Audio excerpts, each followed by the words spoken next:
You deliver a hot, nutritious meal and a friendly hello to someone just like your mother, grandfather, or next door neighbor. These seniors are inspiring people with incredible stories to share, and they love to see you. The smiles you get back are priceless. Delivering with Meals on Wheels is easy, and you don't have to drive like me for it to be quick. You can volunteer your lunch break once a week or just once a month. With 1 in 6 seniors facing hunger and many more living in isolation, your lunch break can make a real difference. So, America, let's do lunch. Volunteer your lunch break at americaletsdolunch.org. This message brought to you by Meals on Wheels America and the Ad Council. Okay, Simon, what are you wearing right now? Nothing. That's right. And what do people normally wear? Clothes. Exactly. So now Mommy's going to teach you how to dress yourself. Clothes keep us warm, they look good, and if we go out without them, the neighbors will talk. So it's important to know how to get dressed. Here's how it's done. Underwear always comes first, name tag at the back, then pants, then shirt. Get the first button in the right hole or you have to start all over. If you're wearing a tie, it goes over, round, through, and pull tight. Tuck your shirt into your pants and zip up your fly. Socks going first, then shoes right on right, left on left. With shoelaces, just take the ends, cross them over, switch the loops. The rabbit goes down the hole, pull tight, and you're left with bunny ears. I love bunnies. Good to know. Now remember, spots don't go with stripes, socks don't go with sandals, and if you've tucked in your shirt, wear a belt. Got it? Why are your pants on your head? Most parenting is hard to do in just 2 minutes. But spending just 2 minutes twice a day making sure they brush their teeth is easier and could help save them from a lifetime of tooth pain. For fun 2-minute videos to watch while brushing, visit 2min2x.org. That's 2min2x.org. A message from the Partnership for Healthy Mouths, Healthy Lives and the Ad Council. So you see, son, good manners are very, very important. Someday, many years from now, when you're a grown-up, you'll be a man. And when you are, you should be a gentleman. Do you want me to go through it one more time? Yes. Yes, please. Yes, please. Exactly. Always say please, thank you, you're welcome, and excuse me. Sit up straight, hold doors open for ladies. If a door's shut, then knock first. Don't burp, don't swear, don't speak with your mouth full, don't reach across people's plates, keep your elbows off the table. What table? And don't interrupt. While we're at it, don't stare, don't use foul language, don't call people names, but do remember people's names. Always share your toys, play nice, and cover your mouth when you cough or sneeze. On the bus, give up your seat to anyone who has trouble standing. Bottom line, treat others the way you'd like to be treated. Got it? Got it. And stop picking your nose. Most parenting is hard to do in just 2 minutes. But spending just 2 minutes twice a day making sure they brush their teeth is easier and could help save them from a lifetime of tooth pain. For fun 2-minute videos to watch while brushing, visit 2min2x.org. That's 2min2x.org. A message from the Partnership for Healthy Mouths, Lives and the Ad Council. Hey, there he is. How's it going? I'm having a stroke. Are you going to shake my hand or what? I'm having a stroke. Wow, you're not even moving your arm. I'm having a stroke. Are you okay? I'm having a stroke. Your face looks weird too. I'm having a stroke. Are you having a seizure or something? I'm having a stroke. When someone is having a stroke, they may not be able to say it with words, but their body language will tell you loud and clear. I'm having a stroke. You just need to know the sudden signs. Look for FAST, F-A-S-T. F, face drooping. A, arm weakness. Or S, speech difficulty. Then T, time. Time to call 911 immediately, because the sooner they get to the hospital, the sooner they'll get treatment. And that can make a remarkable difference in their recovery. Know the sudden signs. Face, arm, speech, time. Spot a stroke fast. Visit strokeassociation.org. Brought to you by the American Stroke Association and the Ad Council. The average time a resume spends on an HR manager's desk is 7 seconds, and most of them are tossed aside. Now imagine if one of those resumes belonged to Yasmin, who was living in a shelter, juggling 3 jobs. I had to be resilient. That's something that you can't teach. Or if that resume was from someone who worked 12-hour shifts at the recycling company with my dad, who's 72. That taught me a work ethic that I carry with me every day. We rely so much on a resume, yet it could never tell the full story of someone. Growing up where I did, a lot of things could have gotten in the way of my goals. But I learned to push through, and that's what I bring to work every day. So maybe it's time we look beyond the resume and look to Grads of Life. Discover new ways to develop great talent that are so much more than what's on paper at gradsoflife.org. A public service announcement brought to you by Grads of Life and the Ad Council. Be fearless at MMA Long Island and Seituha Karate. Located at 28 Cold Court in Ronkonkoma, MMA Long Island is the martial arts school for you if you want to learn combat-proven techniques, build confidence, discipline, and self-esteem while learning real martial arts to fight back against bullies, predators, and peer pressure. MMA Long Island offers group and private lessons for all ages and levels in traditional Goju-Ryu Karate, MMA, and self-defense. MMA Long Island is one of Long Island's most affordable martial arts schools. There are no promotion, belt, or membership fees, and family discounts are available. All classes are taught by 7th degree black belt Sensei John Benedict with over 30 years teaching experience.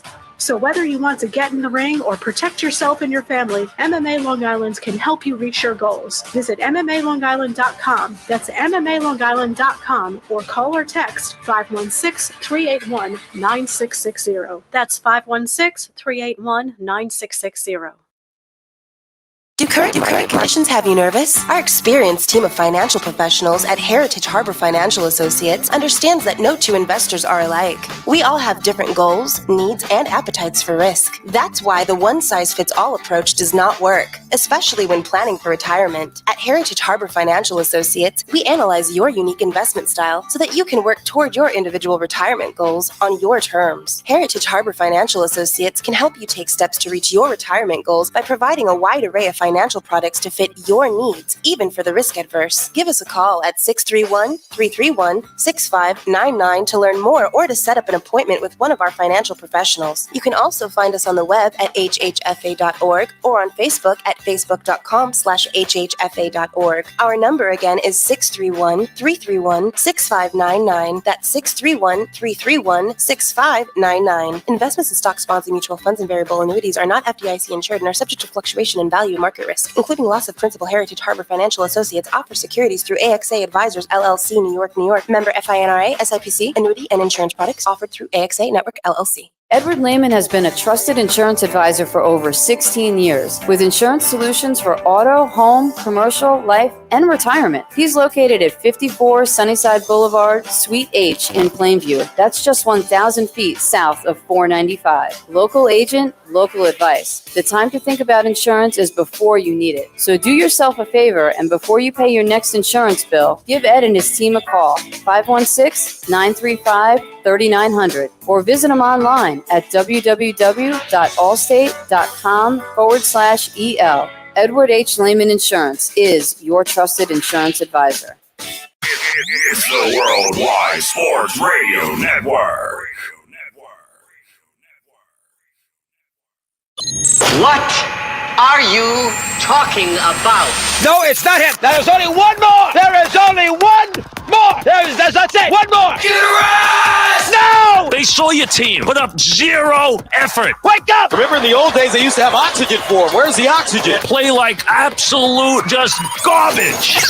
This is the Sports Loudmouths. Yay! Man, can you keep it down? I'm trying to introduce here. With Errol Marks, Speedy Petey, and Tyler Harrison. You're not even a has-been. You're a never was. You're a never was. You're a never was. We are back, ladies and gentlemen. This is the Sports Loudmouths. I'm your host, Errol Marks.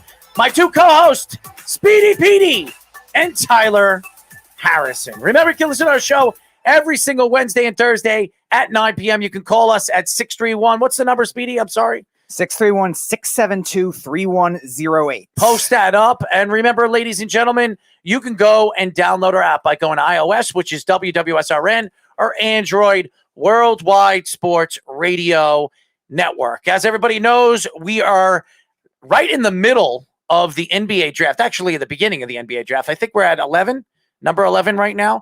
So actually we're slowly moving towards the middle of the draft. Now it's actually moving a lot faster than I thought it was going to. They're already at number 11, the Charlotte Hornets. But we're going to get into a lot of NBA, obviously the draft going on.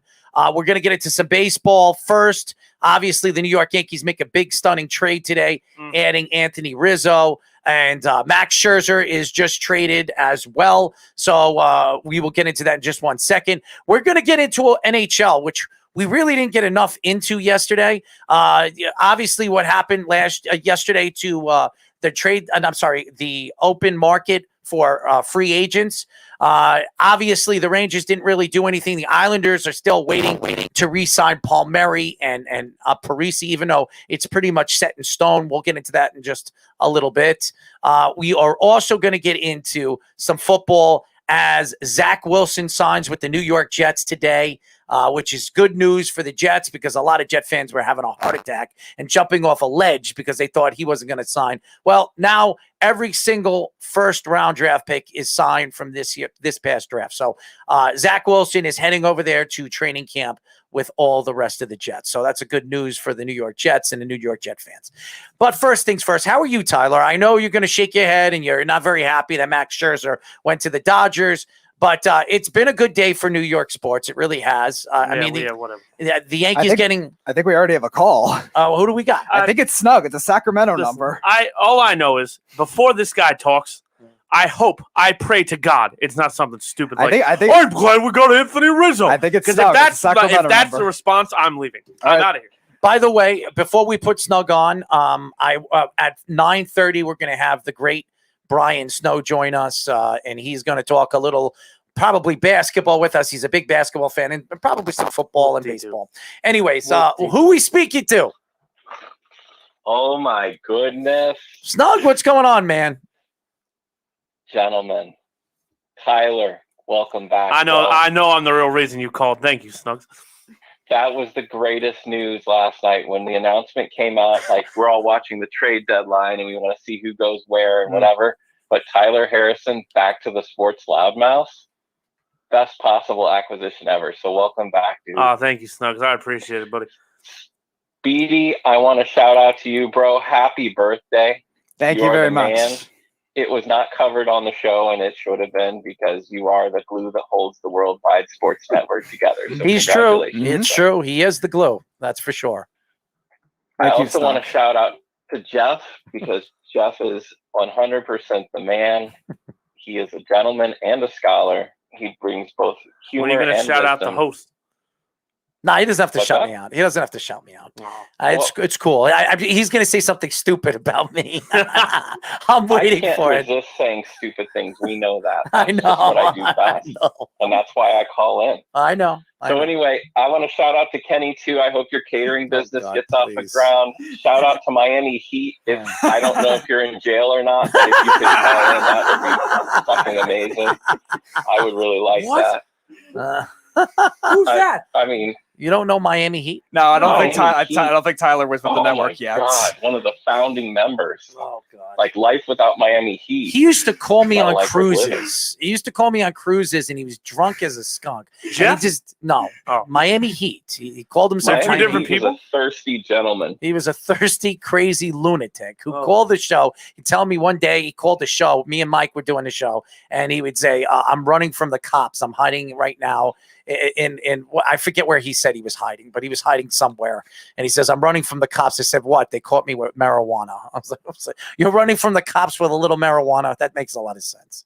But that's the great part about California is I run to the cops with marijuana, and they're happy to see me. I'm sure they are. Everybody likes the good out here. Wow. I'm sure. Wow. Last week on the show, there were some nasty things said about me. Yep. By somebody. Mm-hmm. And they said, call in so they can insult me to my face. Yes. Yes. Earl, here's your chance, bud. You let me have it. First of all, Snug, as you know, I have nothing but my utmost respect for you as a person. Okay. I think you have your own personality that really sells to a lot of people that listen to this show. That's one. Number two, the craziness. I know you like to ride on Jeff's jockstrap. Okay. And that's fine. You're both from Boston. You're both from the same area. You both love the same teams. I have no problem with that. It has nothing against you. But some of the things that you post up and some of the attacks and I guess you could say pitch fire when you want to stick out and say the stuff that you want to say, I think you're out of your damn mind. That's what I think. I think you're crazy.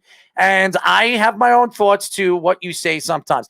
Do I mean everything that I say personally? No. I like you as a person. I think you're a good guy.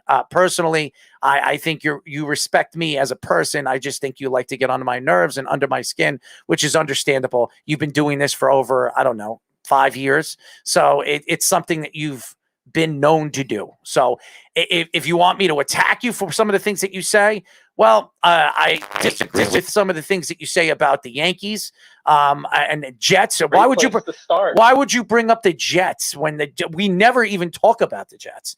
I haven't said anything about the Jets. Oh, give me a break. You like to slip things in all the time about the Jets. Oh, whoa, he does. He likes to slip it. That's what she said. Yeah, that's what she said. Michael Scott. He does, and that's what she Thunder says. Mifflin. And you, Dwight, you ignorant slut. You just like to say stupid things sometimes, and I disagree with a lot of things that you say. But I also know that that's what you are. You're a fan, and you have the right of your own opinion.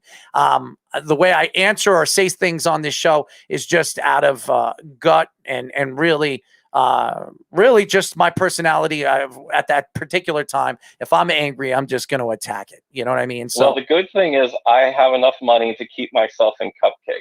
Oh yeah. So I'm not sad for very long when you tell me I'm stupid. I just eat another cupcake and add it to the pile of wrappers behind me. Don't listen to a word that guy with the hat says. And before we get into some sports conversation, how was your wife? How was your animals? And how was your I know the last time we talked, you were going for your degree. I think you were going for your master's. I don't even know. You were going something even higher than your master's. How is everything going? How is the business? What are you doing? It's going wonderful. Mm-hmm. I've completed my MBA, and I'm now an executive in a company that ironically does sell waffles. Really? Waffles? So really? Your reference to Eggo's waffles last night was particularly offensive. I like Eggo waffles. Can I get a free pass to a Waffle House?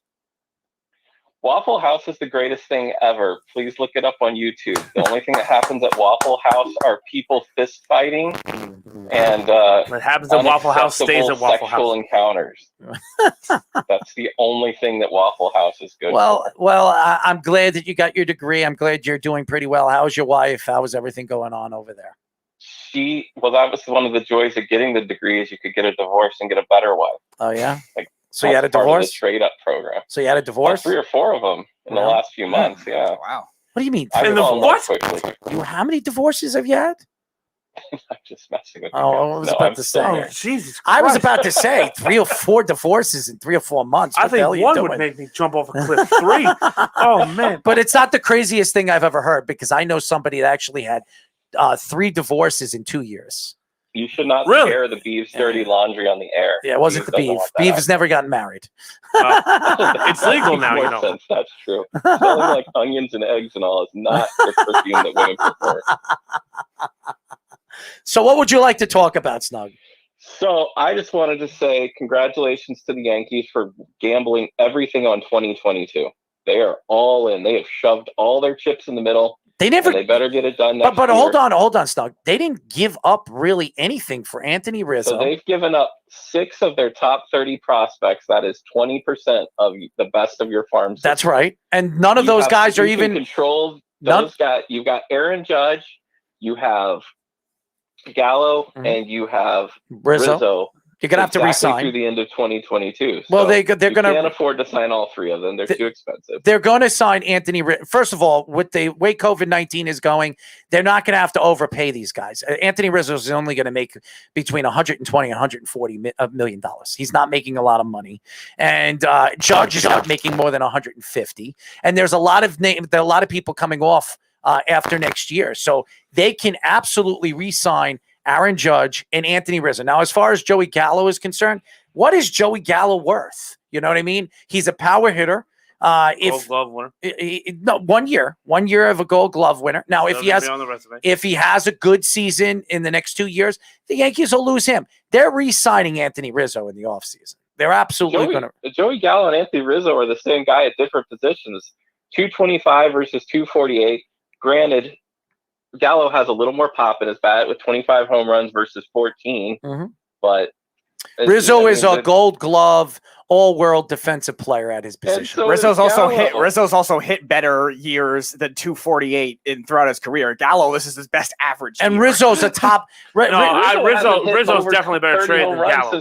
I'm not arguing that. They gave up nothing for Gallo. They give it. None of those guys were ever going to make the 4 top 30 prospects. The Yankees. Listen to me. Those 4 of the top 30 prospects of the Yankees were never making it to the majors. None of those guys were going to make it to the majors. Yankees never gave up Dominguez. They never gave up Medina. Then why would the Rangers take them? Because they were trying. Listen, we're talking about the Rangers first of all. And Anthony Rizzo, that trade, they did give up a top prospect, an outfielder that a lot of people thought that the Yankees expected to be a major league player. They had to give up something for Anthony Rizzo. He's one of the best first basemen in the league. So, if memory serves, haven't the Rangers been to the World Series? They were very stupid at the beginning of the with last Washington decade. as their manager. Yeah, okay? the 2 in the beginning of the Mr. decade. Druggy over there. Then they had 2 playoff appearances in the middle. No, but Washington, their old coach Ron, was he liked to candy up his nose. Yeah, he was. Hey. He was. Hey. But anyways, read what Ben is saying, by the way. Dodgers land Scherzer. We know that. We're going to talk about that in a second. And then John Ferris says Mets talking Chris Bryant, Zach Davies. They're not getting Chris Bryant, just so everybody knows. The Mets are not making a move. Zach Davies, maybe. Chris Bryant, no. Chris Bryant's going to San Francisco. I don't know where he's going, but he's not going to the Mets. Everything that I've read, I don't see him going to the Mets. So Zach Davies good. I always liked him. He's had 2 bad years in a row, though. I don't know if I necessarily. San Francisco's got to chase Chris Bryant now. Yeah, I think San Francisco is a definitely good fit. They have to. They really had to after the Padres yesterday. Now the Dodgers basically just put their foot up Major League Baseball's ass and said, "Someone come take it from us." So give the Dodgers a World Series now and just move on. I don't know about that because no, stop. I don't know about Seager's going to that. play second. Turner's going to play short. There's no weakness in this team at all. I don't think the Dodgers are going to win. Give them Craig Kimbrell too while you're at it. I mean, honestly, I think the Dodgers are done. But I think we're not even talking. We're talking about the Yankees right now. I think it was a great move by Cashman bringing in Anthony Rizzo. The only thing that scares me here with these moves that he has made, and I know a lot of people are saying, I don't think they're looking towards this year, even though the Yankees are still in the mix. They still can make the playoffs. I don't think they're a win now team this year. I don't. I think they're going. They're all loaded up for next year. Yeah, they're unloaded. That's what I believe. I'm not going to say it was a bad move, but it's a risky move. No, but not it is because they're going to re-sign Anthony Rizzo in the offseason. They're absolutely going to sign Anthony Rizzo. Joey Gallo, they're going to keep because he's still under contract, and they're going to go after. Now you say Max Scherzer. He's only a 1-year rental. He's only this year's rental. He's a free agent next year. There's no way the Dodgers are re-signing him after giving Bauer the money that they gave him, unless he comes off the salary cap. They're not going to re-sign Max Scherzer. So Max Scherzer will be available next year. If the Yankees want him, they can get him. So I just the Dodgers are going to sign. They're definitely not. They can't. They're after giving Bauer what they gave him, there is no way unless that contract completely becomes null and void. I don't know if Major League Baseball could do that. There's no way the Dodgers are re-signing. They can't do that. That would be just too good of a gift. For the Dodgers. There's no way. There's no way Max Scherzer signing with the Dodgers. They brought him in as a win now. Now yes. Trey Turner's under contract, so Trey Turner will be there. So it's a good move for the Dodgers. It is. It's a good move. That doesn't mean the Dodgers are going to win. It's an amazing move for the Dodgers. I don't know about that. You blow Max Scherzer up like honestly, it's not about Scherzer. It's Trey Turner. Well, that's a good. Trey Turner as a throw it. By the way, you know who's jumping off in baseball. You know who's jumping off a plank right now. You know what I'm talking about. Lyle, who thought Trey Turner was one of the best. Yes, he said Trey Turner was better than Tatis. Yeah, he's out of his mind. I want to know how the Padres he's not far behind. No, he's not. He's not far behind. It was reported earlier that Scherzer was going to the Padres. So what fell apart? Yeah, I know. It looked like the Padres were the favorite in the afternoon today, and all of a sudden, I guess the Dodgers said, "Never mind." Yeah, we won him. The Dodgers must have heard that and pushed for more. Ben says Brewers will take it. Their pitching rotation will carry them. And John says, do you think Voit and Frazier gets traded for pitching? Are you crazy? I do. What did that guy just say? What, Voit and Frazier going to be Walker Buehler. This is without Trevor Bauer coming back. Walker Buehler, Clayton Kershaw will come back, and Max Scherzer. The Brewers aren't beating them. You're insane. What? And that's without Trevor Bauer. If Trevor Bauer comes back, that's a 4-game sweep. You're insane. Well, we'll see what happens. We don't know what's going to happen. And I also think, and with the National League, especially in baseball, you get a hot hitter, you get a hot player, a hot pitcher, and you can completely wipe out a team. You're right. So baseball is weird. You're right. It's one of those sports. Baseball, it's crazy. We see Daniel Murphy get hot and take the Mets all the way to the World Series. I mean, who would have thought? He stayed hot for like 3 years after that, though. He did. Daniel Murphy, first ballot Hall of Famer. That guy is the man. You'll never hear that saying again. That's the last you'll hear Daniel Murphy in Hall of Famer in the last sentence. Oh, he was almost as overrated as Barzell, but not quite. Oh, God. You know, it's crazy. His defense might be the status quo for why I say Mike Guido's an idiot, because his defense might be the worst defense I've ever seen a defensive player take in any sport. John Ferris says the Mets will beat the Brewers. Speedy, you have to read this stuff. I don't think that's going to happen, John. He also said You the don't Yankees have to qualify Guido being an idiot. He did that all on his own. Oh, no, but it's just so fun to bring it up. And then people blame me like your show was boring. Well, that's it. Well, I was talking to vanilla freaking yogurt for 2 hours, so what would you want me to do? John also says the Yankees should go after Kyle Gibson. Kyle Gibson would be nice. I think that the Yankees are not done. I think the Yankees will make at least one more move. I think they're going to add definitely a relief pitcher because they traded two of them away. and Barrejos. I don't know if Kimbrel is going to be the guy, but they're going to bring somebody in, and whoever becomes available for the Yankees. I don't think the Yankees are going to trade away anymore. There are three prospects I told you are untouchable. They didn't have to move them for Rizzo.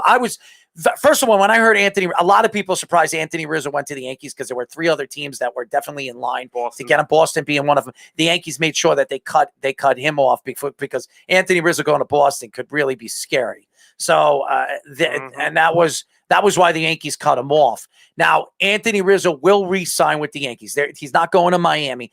If the Yankees brought him in, they expect to re-sign him. So, don't be surprised if Anthony Rizzo signs back with the New York Yankees in the offseason. Joey Gallo is a rental for 2 years. If Gallo gets hot and he's better than Aaron Judge, I still think the Yankees are re-signing Aaron Judge. I don't know if it's Gallo, but Aaron Judge is the face of their team and that organization. So I can't see the Yankees. And unless Aaron Judge shows that he can't stay healthy again next year, then the Yankees are going to have to decide, even though he's such a great player, they can't live to expect that this guy is going to be the face of this team and he's going to help them win championships if he can't stay in the lineup. So Yanks need to trade Aaron Judge while they can. Thank you. His value is back up this year. His value is always up when he is in the lineup. His value is high all the time. He's a good hitter. He's got maximum value at the moment. They need to get him gone. If they can get some real talent for him, they could make some waves. They've just acquired two hitters that do the same thing he does, right?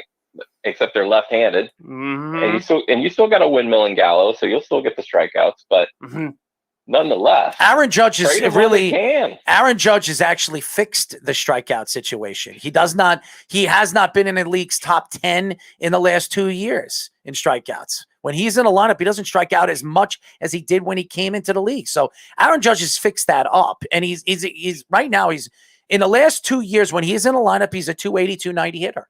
So for a power hitter, that's as good. How many power hitters that you know? 260 right now? No, he's 282. Well, the thing is if the Yanks dump their management, then they have a chance, because I think there's something wrong in the Yankees management. Look, he went to. There's a ton wrong with management. Aaron Boone's a moron.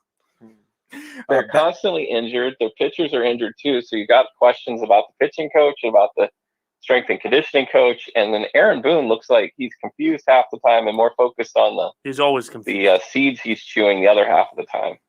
Ben the Yanks have stuff to work with. I don't even think he realized he's watching baseball half the time.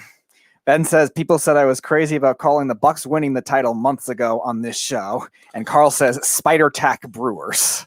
And I'll tell you this, the Brewers aren't done. I think the Brewers will make another move. I think I do believe the Boston Red Sox will make a move. They have to make a move, especially with the Yankees making the moves that they had. Boston is definitely going to make something. I think Boston was probably shocked that the Yankees slipped right in and got Anthony Rizzo. So I didn't think that Anthony Rizzo was going to the Yankees. I didn't. That was a very big surprise, and that was a good move for Brian Cashman because he's protecting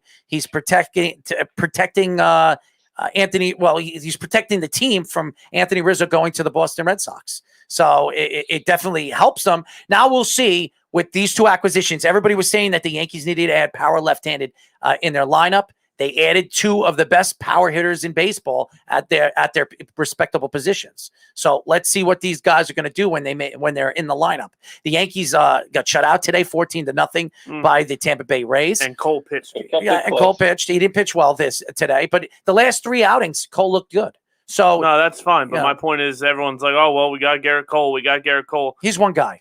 Yeah, I get it. Savarino and Kluber are coming back. So you keep saying that. I really don't trust Luis Severino. That's fine. But if these guys can come back, Kluber's almost 40. Kluber's a good pitcher. That's great and dandy. Kluber's 35 and he's thrown 86 innings in the last 3 years. That's fine. I would be very excited about it. Again, before he got hurt, he pitched a no-hitter.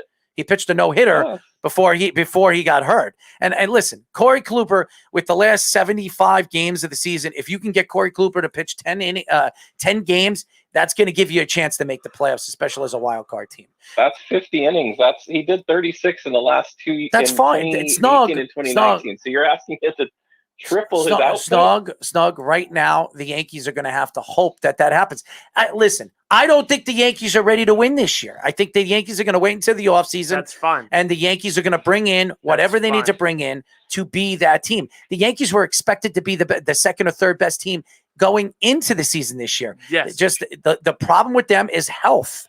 That was the problem. Now you add Anthony Rizzo. You added Joey Gallo. Now you added the power left-handed bats that everybody says, why didn't Brian Cashman go after? Now you added arguably the best power left-handed hitter in all of the American League and arguably one of the best first basemen at his position in the National League. So the Yankees didn't do bad so far. If you really look at it, the Yankees have done very, very well the last 2 days. Now, do they need pitching? Yeah, they're going to need pitching. I didn't think they were getting Max Scherzer, okay? I didn't think it was going to happen, and the Yankees weren't. What did they have to give up for Max Scherzer?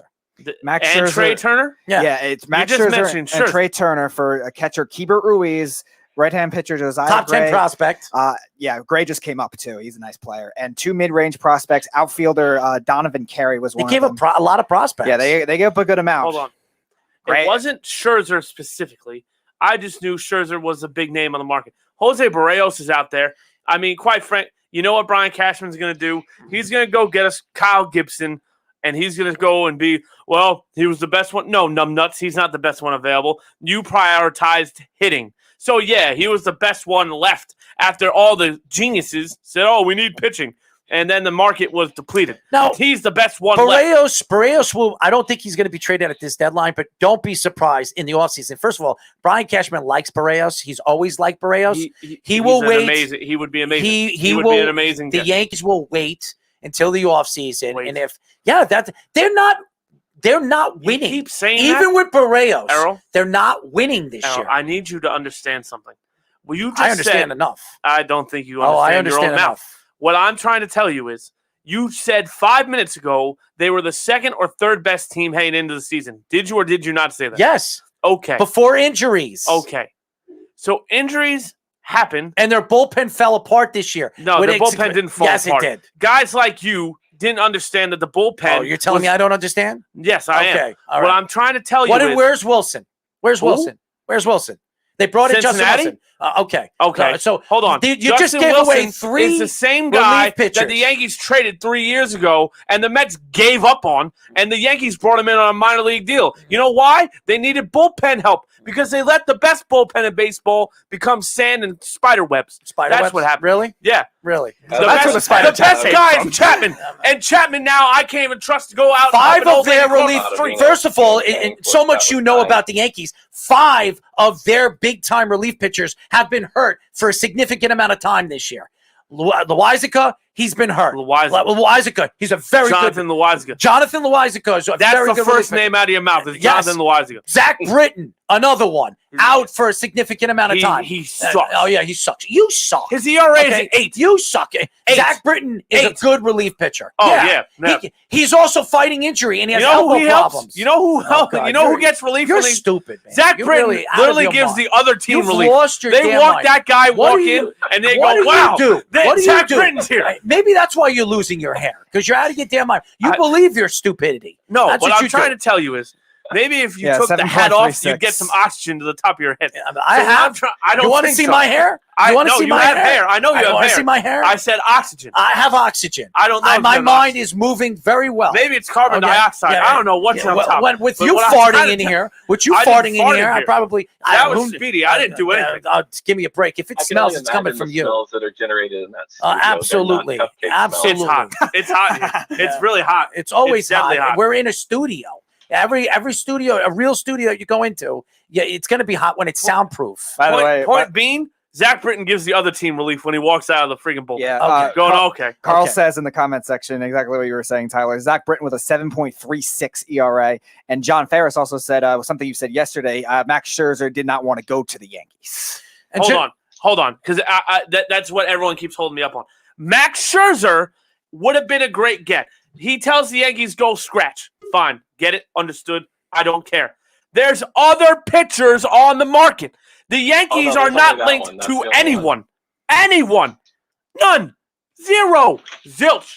Not a single pitcher. Done? Are you done? No, I'm not done. Okay, so just speak so I can shut you up. Go ahead. Go ahead. Wait, to finish you want me to speak to shut up, or you want me to shut up? No, I'm going to shut you up after you're done speaking. Okay. So, Jose Barrios is now the only pitcher on the market worth anything of a freaking sorry. Arrow marks. It's the arrow marks curse, I call it. So, Jose Barrios is the only one worth a damn right now, right? And the only reliever is Jose Barrios or the guy out in Seattle. The problem is the guy in Seattle probably ain't going to be had because guess what? Seattle's better than the Yankees too. So they're not going to go. Really? Seattle's better than the Yankees? Yes. Oh, you're out. They're not better, but they're not going to sell. They're not going to sell, and they're not better than the Yankees. They're not better. They're closer to a wild card. They're closer to the wild card. First of all, adding Anthony Rizzo and Joey Gallo makes the Yankees the best lineup in the American League, hands down. Hands down. Well, when you give up 14 runs and score 0, 14. I don't believe that. They weren't in the lineup, you idiot. 2 guys. No, they weren't in the lineup. Anthony Rizzo was just traded 5 minutes ago. I get it. But what I'm trying to tell you is 2 guys don't make up 14 runs. Oh, my God. I could agree that the Yankees have the best softball lineup in the American League. Could you like stop? Why don't you stuff a cupcake up your ass? Come in as a reliever with 7 earned runs. And first of all, Carl, just so you answer your question with Zach Britton has a high ERA, and I'm going to explain this to you. He is fighting injury this season. He got hurt at spring training. He came into the season. He played 3 or 4 games, and then he's been hurt ever since. He's not 100%. He's got shoulder problems this year, and he's probably not going to. But before the season's over, get a surgery. No, it's not that kind of shoulder surgery. Then sit down and go home. Shut him down till next year. That's probably what's going to happen. That's what's probably going to happen. But you know why? You know why I can't even blame you? Because the manager's too dumb to know better. So I can't blame fans. Well, the manager is a moron. Well, he's got more hair than you. That's not saying that's much. great. His IQ is not even close to mine, and that's the issue. Well, that's the issue at hand. Thank God. If he has to smell your farts, that's the problem at hand. I don't think Aaron Boone can even write his own name. Well, and you can? I can't, but that's not the point. I got an autograph from Aaron Boone once, but it was misspelled. Snug, you idiot. It was pretty awesome. You forgot the E. Oh my God, you guys! There's a Z and a niner in there somewhere. Oh no, yeah, probably. It's all right. His brother's really the baseball guy I would want. Maybe it was spelled Aaron Boone. In just a few moments, we're going to add Brian Snow to the show. Just hold on, Brian. But I will say this, okay? I like the acquisitions of Joey Gallo and Anthony Rizzo. It's not enough for the Yankees to be a contender. Any Yankee fan that thinks that, I think Yankee fans just need to take a step back. They do need to add. They need at least a relief pitcher and a starter if they want to challenge any of these American League. Now, the Yankees are not far out of a wild card. I think they're 3 after today's loss. which is not bad, especially with 70 games left, 71 games left. I think the Yankees have. So they still have a chance to make that run where they can make the playoffs. I just don't, even if they make the playoffs, there's something missing. And I don't think, even if you add a Barrios or even a relief pitcher, it's going to be enough for them to get over the hump. Maybe against the Red Sox, because I still think the Red Sox are beatable. They don't really, there's nothing that really sticks out. I mean, Devers is a good player. They have Bogarts. They have players, but I think the Red Sox need to make a move that could really solidify them like the Yankees just did with Anthony Rizzo and Joey Cal. I want to see the Red Sox do something like that and add a big piece to this team where they're going to make that run. They haven't done that yet. So I don't know if the Red Sox are going to they're going to have enough to get over the hump.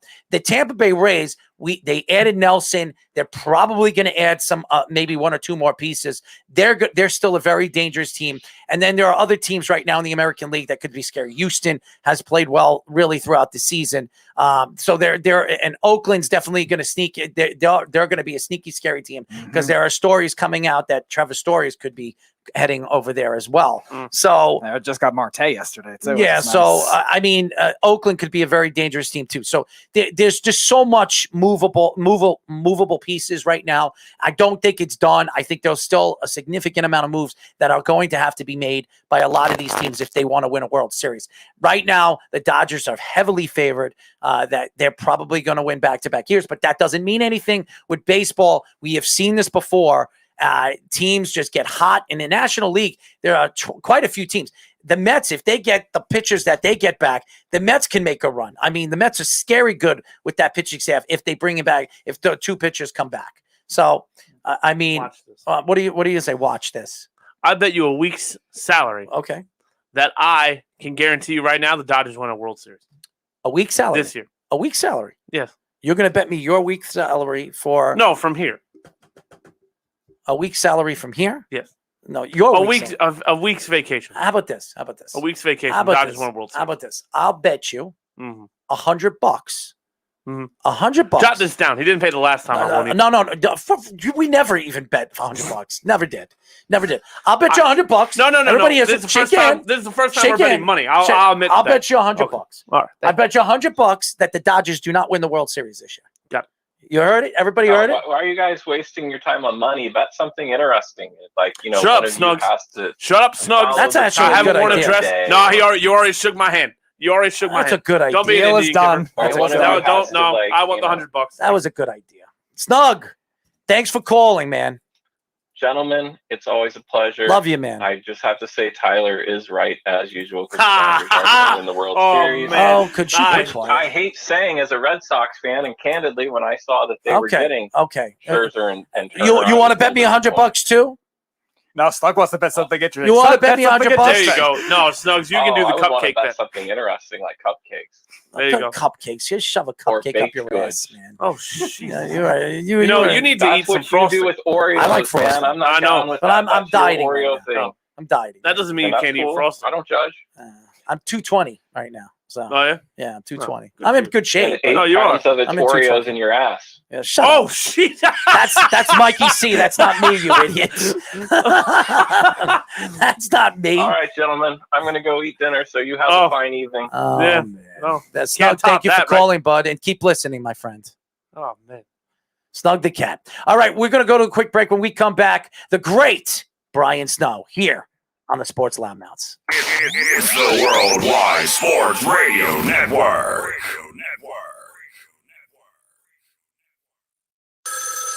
Ranger Station, Ranger speaking. Hi, I'd like to report a bear hug. Uh-huh, okay.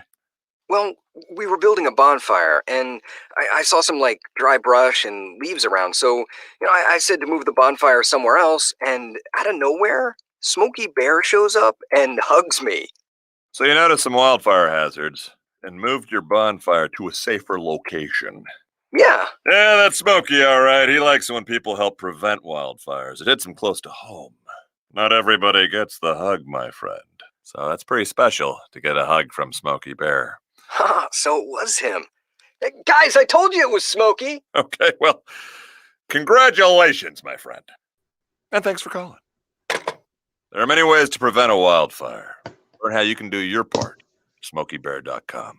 Only you can prevent wildfires. Sponsored by the U.S. Forest Service, Ad Council, and your state forester.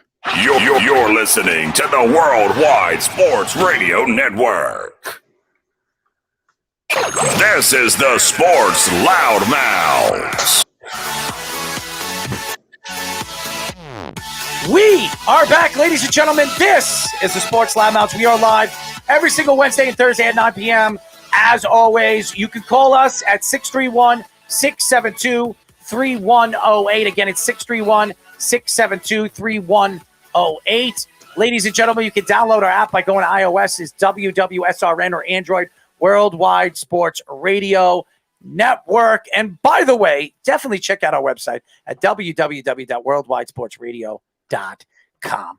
Well, I got a hit up on Instant Messenger today by this guy. And first of all, I have nothing but my utmost respect for this guy. This guy's been going through. This guy is a crazy. Everybody thinks I have a crazy story. This guy has as crazy or maybe even a crazier story. Shout out to this. First of all, I have a tremendous amount of respect for him. And shout out to him and his family, Mr. Brian Snow. What's going on, Snowman? How's it going, Arrow? Thanks for having me on. How you feeling, bud? Tired, but good. And the Dodgers ain't winning the World Series this year. I don't think so either. Snow, I'll take your money too, my friend. I'll take all your money. You're going to bet $100 with him? I'll bet whatever he wants. All right. Snowman. Tyler, you Snowman, got nothing to bet. Snowman, I'm going to tell you what. I'm going to bet your 100 for you. Okay? All right. I'm going to bet your 100, so that's 200. I can tell you, and I'll go even further to say the Dodgers won't get out of the National League playoffs. I can tell you someone that's going to punch them, that's going to sock them in the mouth. Who do you got? I have the Giants. Ooh. I think the Giants pitching is ridiculous right now. They're just as good as any pitching right now. Before this season began, someone asked me to pick two teams to make the World Series just right out of the air without any analysis, and the first team I said was the San Francisco Giants. Wow, that's interesting. That's a good take for you, man, because I didn't think San Francisco was going to be as good as they are this year. They've been pretty impressive. And that has a lot to do with ownership and obviously the people managing. The manager. Nobody thought their manager that they brought in was going to be as good as he is. Okay, nobody. Exactly. Okay, nobody.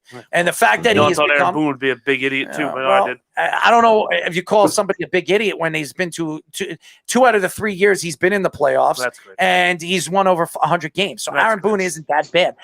Listen, he's going to lose his job because this team needs to win. They're a win now team. If the Yankees don't win, Aaron Boone's going to lose his job, and there's no question that he is. Yep. Good. Okay. Go manage the Red Sox. No, manage the reason Aaron Boone's going to lose his job, the biggest reason Aaron Boone is going to lose his job is because the Yankees in 2 years have not solved the one issue that they've had. And what would that be? Pitching. Thank you. And again, over the last couple of years, the Yankees have had bad luck with pitchers. I mean, they couldn't stay healthy. Oh yeah, they would bring in free agents. They would bring in free agents that they would definitely fit. Everybody thought they would fit the Yankees. They would talk about it the year before. They bring them in, and they can't stay healthy. The Yankees have had this for over year after year after year. They call it the injury bug, and it moved from the Mets to the Yankees, and the Yankees have turned. No, the Mets still have it too. Not as bad as the Are you Yankees. referring to James Paxton? What do you? I'm referring to a lot of pitchers. Because I said when James Paxton was traded for that it was a grave mistake, and everyone said I was an idiot. Lo and behold, he was so bad the Yankees gave him back. Are you done on that? No, I'm just. You're warming up. They told Seattle here you can have them.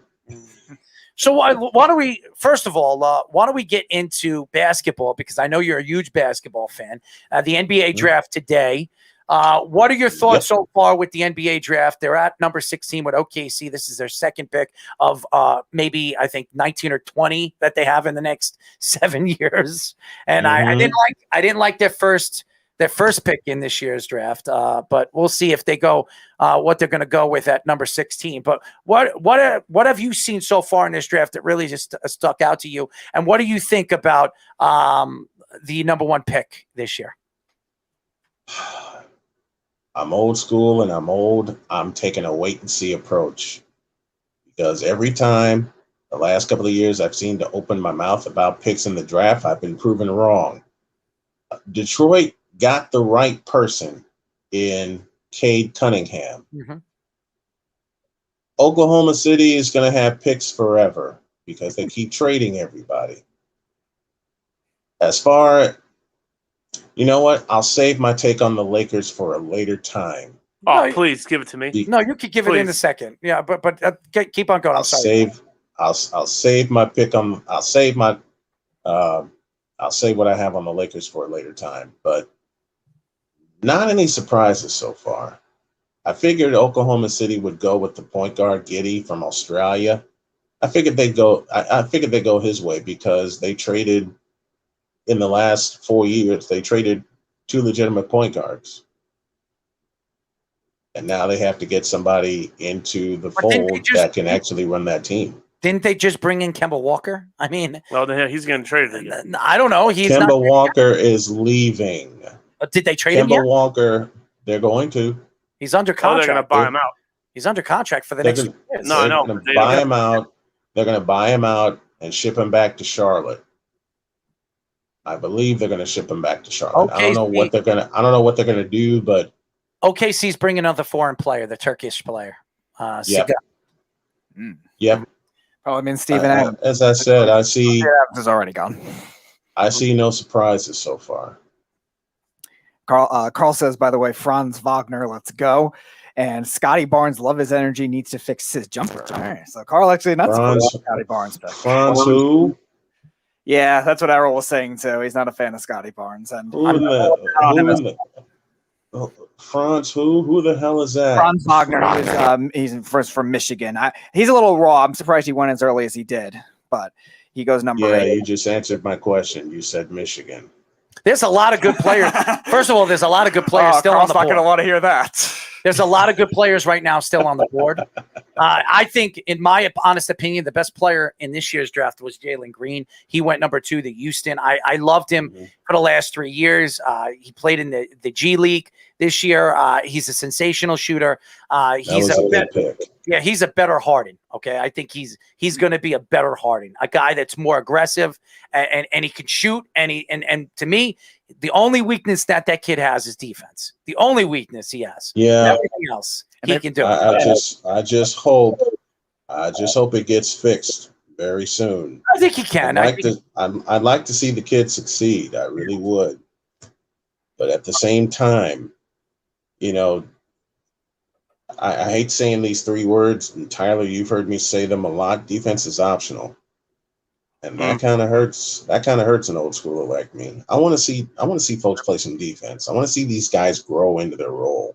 You know what's crazy though? A lot of these kids are good defenders that have been taken already. So if there is, Cade Cunningham was on record saying he wants to bring the bad boys back. So you can't mention that and not play defense. So Cade. We'll see what. Cade needs to be Richard Hamilton. Cade needs to keep his mouth shut. That's what he needs to do. I like Cade Cunningham, but he's already opening his mouth, and he better put up on the court. I think he's a talented kid. We've seen great players come out of the draft, open their mouths, and Markelle Fultz being one of them, and even the Balls too. It took a long time for Lonzo Ball to figure out how to shoot. Okay, and now finally he's a free agent. Everybody says, "Oh, Ben Simmons is still get trying Lonzo, to figure out get Lonzo." I mean, give me a break. I mean, that kid was a second pick by Magic Johnson, who still believes that this guy's going to be one of the best point guards in the league, which I think is on drugs. No, he really does believe. No, he has to say. No, that. Magic Johnson really believes that. I understand, but he has to say that whether he really believes it or not. Why? Oh my because that's like his last like. That's what Laker fans are like. That wasn't his last pick. That wasn't. No, I know, but that was his like. Oh wow, he's not. That was a nail in the coffin. Right. He's the one who drafted Julius Randle. He was right. He was definitely right about Julius Randle. He got Randle right. You got Randall A right. lot of people. Ben says hashtag on Wisconsin. Carl says Michigan has 13 first-round picks since 2013, but okay, dude. Michigan basketball is rock Don't solid. come for the snowman like this that. this guy doesn't. This guy Michigan says basketball rock solid. Ha ha guy ha. says he's old school and doesn't appreciate Michigan basketball. Please look at their defense this past decade. All right. The Fab Five. And how many banners have they hung in Chrysler Center? I rest my case. As you guys know, we are talking to Brian Snow from Snowman in the Morning. A good friend of the show. Good friend. I'm a fan of his work. He puts a lot of time in his work. And by the way, everything that he's gone through. And by the way, Brian, I support everything that you're doing. Keep up, keep working and keep putting your heart and soul into what you're doing. Everything happens for a reason. I think you're going to achieve everything that you want. And I believe you're one of the strongest people I know. So. I appreciate it. I really appreciate it. It's been a tough couple of months. Because, I'm sure. Last month I was in the hospital for blood clots in my lungs. And I have to shout two very special people out. Were it not for my daughter Sonia, my wife Jody hopping into action real quick, I wouldn't be here. And then I get another sucker punch, finding out I have stage 3 pancreatic cancer. Oh. But it was caught. It was found. Go see my chemo doctor on Monday, and we're going to have a plan of action because I got to keep getting back behind this microphone and making Tyler laugh and picking on Pete and you, Errol. I haven't picked on you guys in about a year. I haven't had a chance to, but I really miss you guys. What did you say, Tyler? You pick on me once a week. What do you mean you don't pick on me? No, I pick on you once a day. Get it right, will you, please? Oh, sorry. All right, my bad. I was trying to give myself a little bit of credit. Jesus. On your show, you two agreed on everything, though. Right. That's and I know what he's going to say about the Lakers, and I agree with him. I agree with him. I think it's inevitable what he's going to say about the Lakers. He's right. This is the same He guy. hates LeBron. Pete, you keep out of Pete, you keep out of this, okay? Grown men are talking. No. I'm kidding around. He's 26 years old. He's a grown man. He's 26. He's 26. Speedy is 26. I thought you were 15. I'm sorry. Speedy's 26. 26. Speedy's 26. 26. No matter. Not in his pants, that's for sure. Oh, Jesus. And on that note, Snowman, I don't know if Errol knows your take that you said on Tyler's show of your take of Tom Chambers is a better all-time player than LeBron. Oh my God, I do not want to hear that. I'll give you a few more. A couple that are in the Hall of Fame. See, this is one point. Errol and I would light up the airwaves for a couple of hours at least on this subject. And at the end of those 120 minutes, he and I both will be sitting back laughing our heads off about how we lit everybody up with that take. All right. Basketball, we can just go back and forth with it. We have, since you and I have been friends, we have gone back and forth, and I could see the steam. I can see the steam sometimes coming from your ears, and vice versa. I am guilty of such as well. Yes. And then a couple minutes later, Errol will message me and go, "Did you really just say that aloud?" Like, yeah. Yeah, because some of the things that Brian Snow says, and listen, he has the right of his own opinion. They're outrageous, absolutely outrageous. I'm like, "Did you really say that?" And he says, "Absolutely, I believe it." Wait. What's funny? When I get everything back together, and Errol, I have a surprise for you. Once I get Errol on the show, I'm going to clear the full 120 minutes. I'm going to say that right now, and just sneak in the commercials, because I won't even do a script. I won't even do an outline. All I will say is Errol Marks is coming on, and we're taking the full day. Because if I do that. It'll be the nonstop crazy harassment, okay? Yeah, it would for both of us. Crazy. It would be crazy harassment on both sides. But the best part is, I know with every break we would be sitting back laughing our heads off. complete opposites. You think Tyler, me and you are complete opposites? Every single thing that he says, I'm complete opposite of what he says. Yes. We agree at everything. Well, there you go. So it'll be 2 against 1 because I'm the complete I want no opposite. part of this. Yes, you do. Yes, you do. Don't tell that lie. No, I don't. No. Because then, no. Wait, you do this show over 120 minutes? I'm calling out sick that day. I'm not coming. No, you're way. not. I'm making sure. I'm making sure you come on just to have you laughing. Oh God, I'll piss myself. So before we let you go, Brian, because I know you're home, your wife's home, and I know you've been very tired and you've been going through a lot, man. And by the way, like I said, and anybody I know what pancreatic, my uncle died from pancreatic cancer. I've lost a lot of friends and family members through cancer. It's definitely a deadly thing, but somebody like you, if there's anybody that can beat it and anybody that can get through it, it's you. I think you appreciate that with you, what you do and all the trials and tribulations you've been through.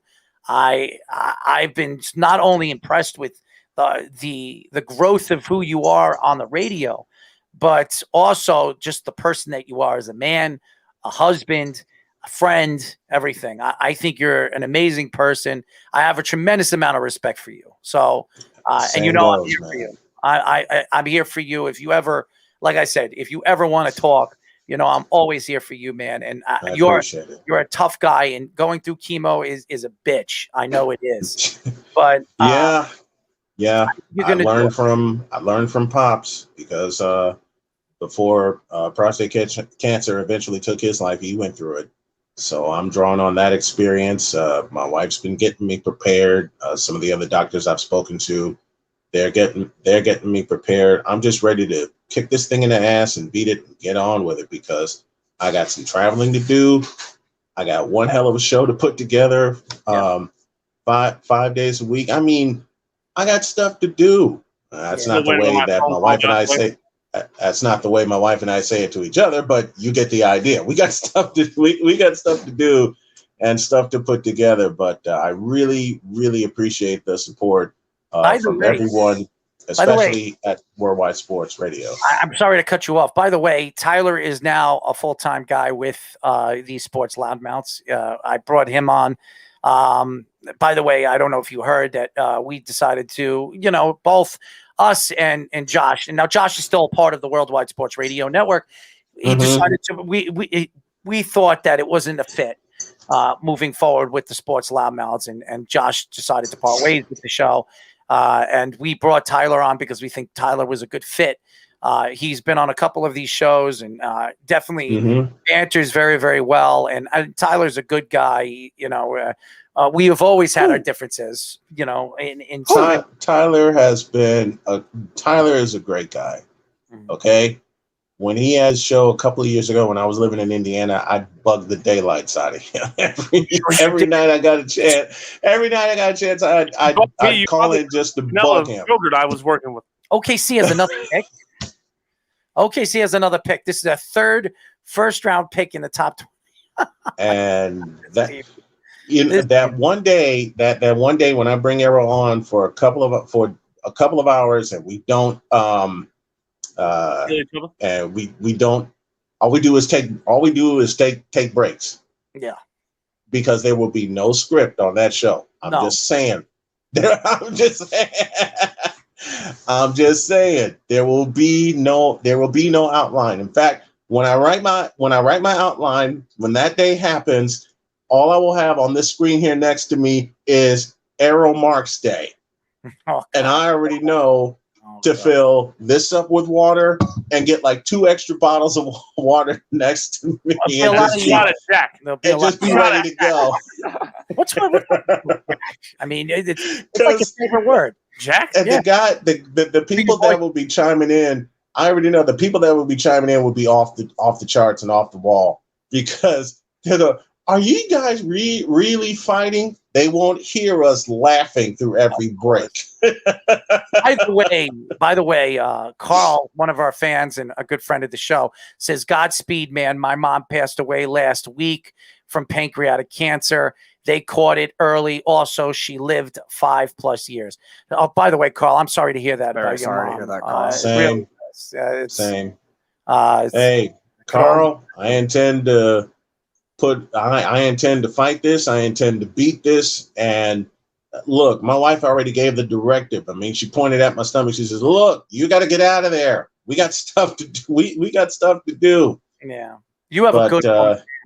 You have a good woman. I know when you first met her, and I said, I think I found her. And and anybody that doesn't know the story about Brian Snow has been through so many things, trials and tribulations in his life. At one point, he was living on the streets. Okay. Yeah. And was. And the fact that he is where he is today, and just a better man. If there's anybody that knows how to fight something and get through it, it's this man right here. I have tremendous amount of belief that this guy is going to get through it. Look at Mark Everett Kelly. Look what he's been through cancer and Crohn's disease, and he's one of He's one of my good friends. Yes, very, very close. And you could. I told Mark that you were diagnosed with pink. He almost fell off his chair. So. Oh man. You know, yeah, I told I did a couple of other interviews and surprised them with this news, but do not cry. We've done enough of that. I'm ready to get this fight on and get this fight done, so I can continue doing what I love to do. And I want to thank you guys for having me on tonight and for the laughs. It's truly appreciated. I really, really appreciate it. Absolutely, man. And you can come on whenever you want. Stay healthy. Godspeed. As everybody is going to be praying for you. I appreciate it. We will get you on in the very close near future to talk more sports with you. Good luck with everything that you're doing with Snowman in the Morning. And if you need me anytime to come on your show, even for a full show, I'm more than willing to join you on your show. I appreciate it. I appreciate all you guys. Thank you so much. I appreciate it when things come together. No, I'm not going to wait for I'm not going to wait for things to come together. I will go ahead and say it right now. Arrow has wanted my show on this network for almost 2.5 years. Labor Day, and I will say this with a promise. Let's make it happen. Let's do it. Let's do it. I would love Labor Day. Let's make it. Labor Day. Let's make it happen. It's just I have to get my treatment schedule in place, and I want to be sure that the days I do come on, we're on. I don't want to miss. I don't want to miss. I don't want to miss any more. And I know the guys that tune into Worldwide Sports Radio will love it. So Labor Day. Let's get it on. I think you would be great. And let's talk about it. And all right. We'll speak about it. Dude, go get some rest. We will talk to you soon. Thank you. I appreciate it. I love you guys. Thank you. Absolutely. We love you too, man. Snowman from Snowman in the Morning. Brian Snow, a fan of the show. I'm a fan of him. And believe it or not, I've been trying to get Brian Snow on this show on this network forever. And unfortunately, it hasn't worked out. But I'm happy to say that I would love to bring him on. I think he has a quality show. It's very, very funny. He's got a great voice for radio. And it's a shame that he's going through this, man. It really is. I don't know what more to say about it. It hurts me. And he actually sent me an instant messenger today, and he told me I'm scared. And I said, dude, you have so many good people in your corner. I'll be your rock, man. If you need somebody to talk to when you're getting chemotherapy, you can call me, dude. I'll sit there, and I'll 120% be there for you. Proposed trade. Yeah, Carl's just said in the comment section, Knicks trading pick, and it looks like, according to Wash's Twitter, the Knicks are trading the 19th pick to Charlotte for a future first-round pick. That's a good trade. And Charlotte looks like they're going to take Texas's Kai Jones. That's good. Because the Knicks get the 21st pick, and if Charlotte's not a good team, and Charlotte's still a rebuilding team, right? Next year, the Knicks might have just got over on them. They probably did. They probably did, because that pick could be a lottery pick.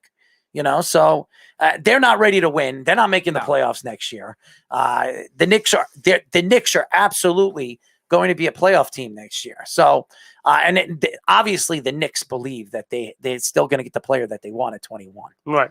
So I mean, it's only 2 picks. Yeah. But the Knicks luck, and they still get the 20. 32nd pick too.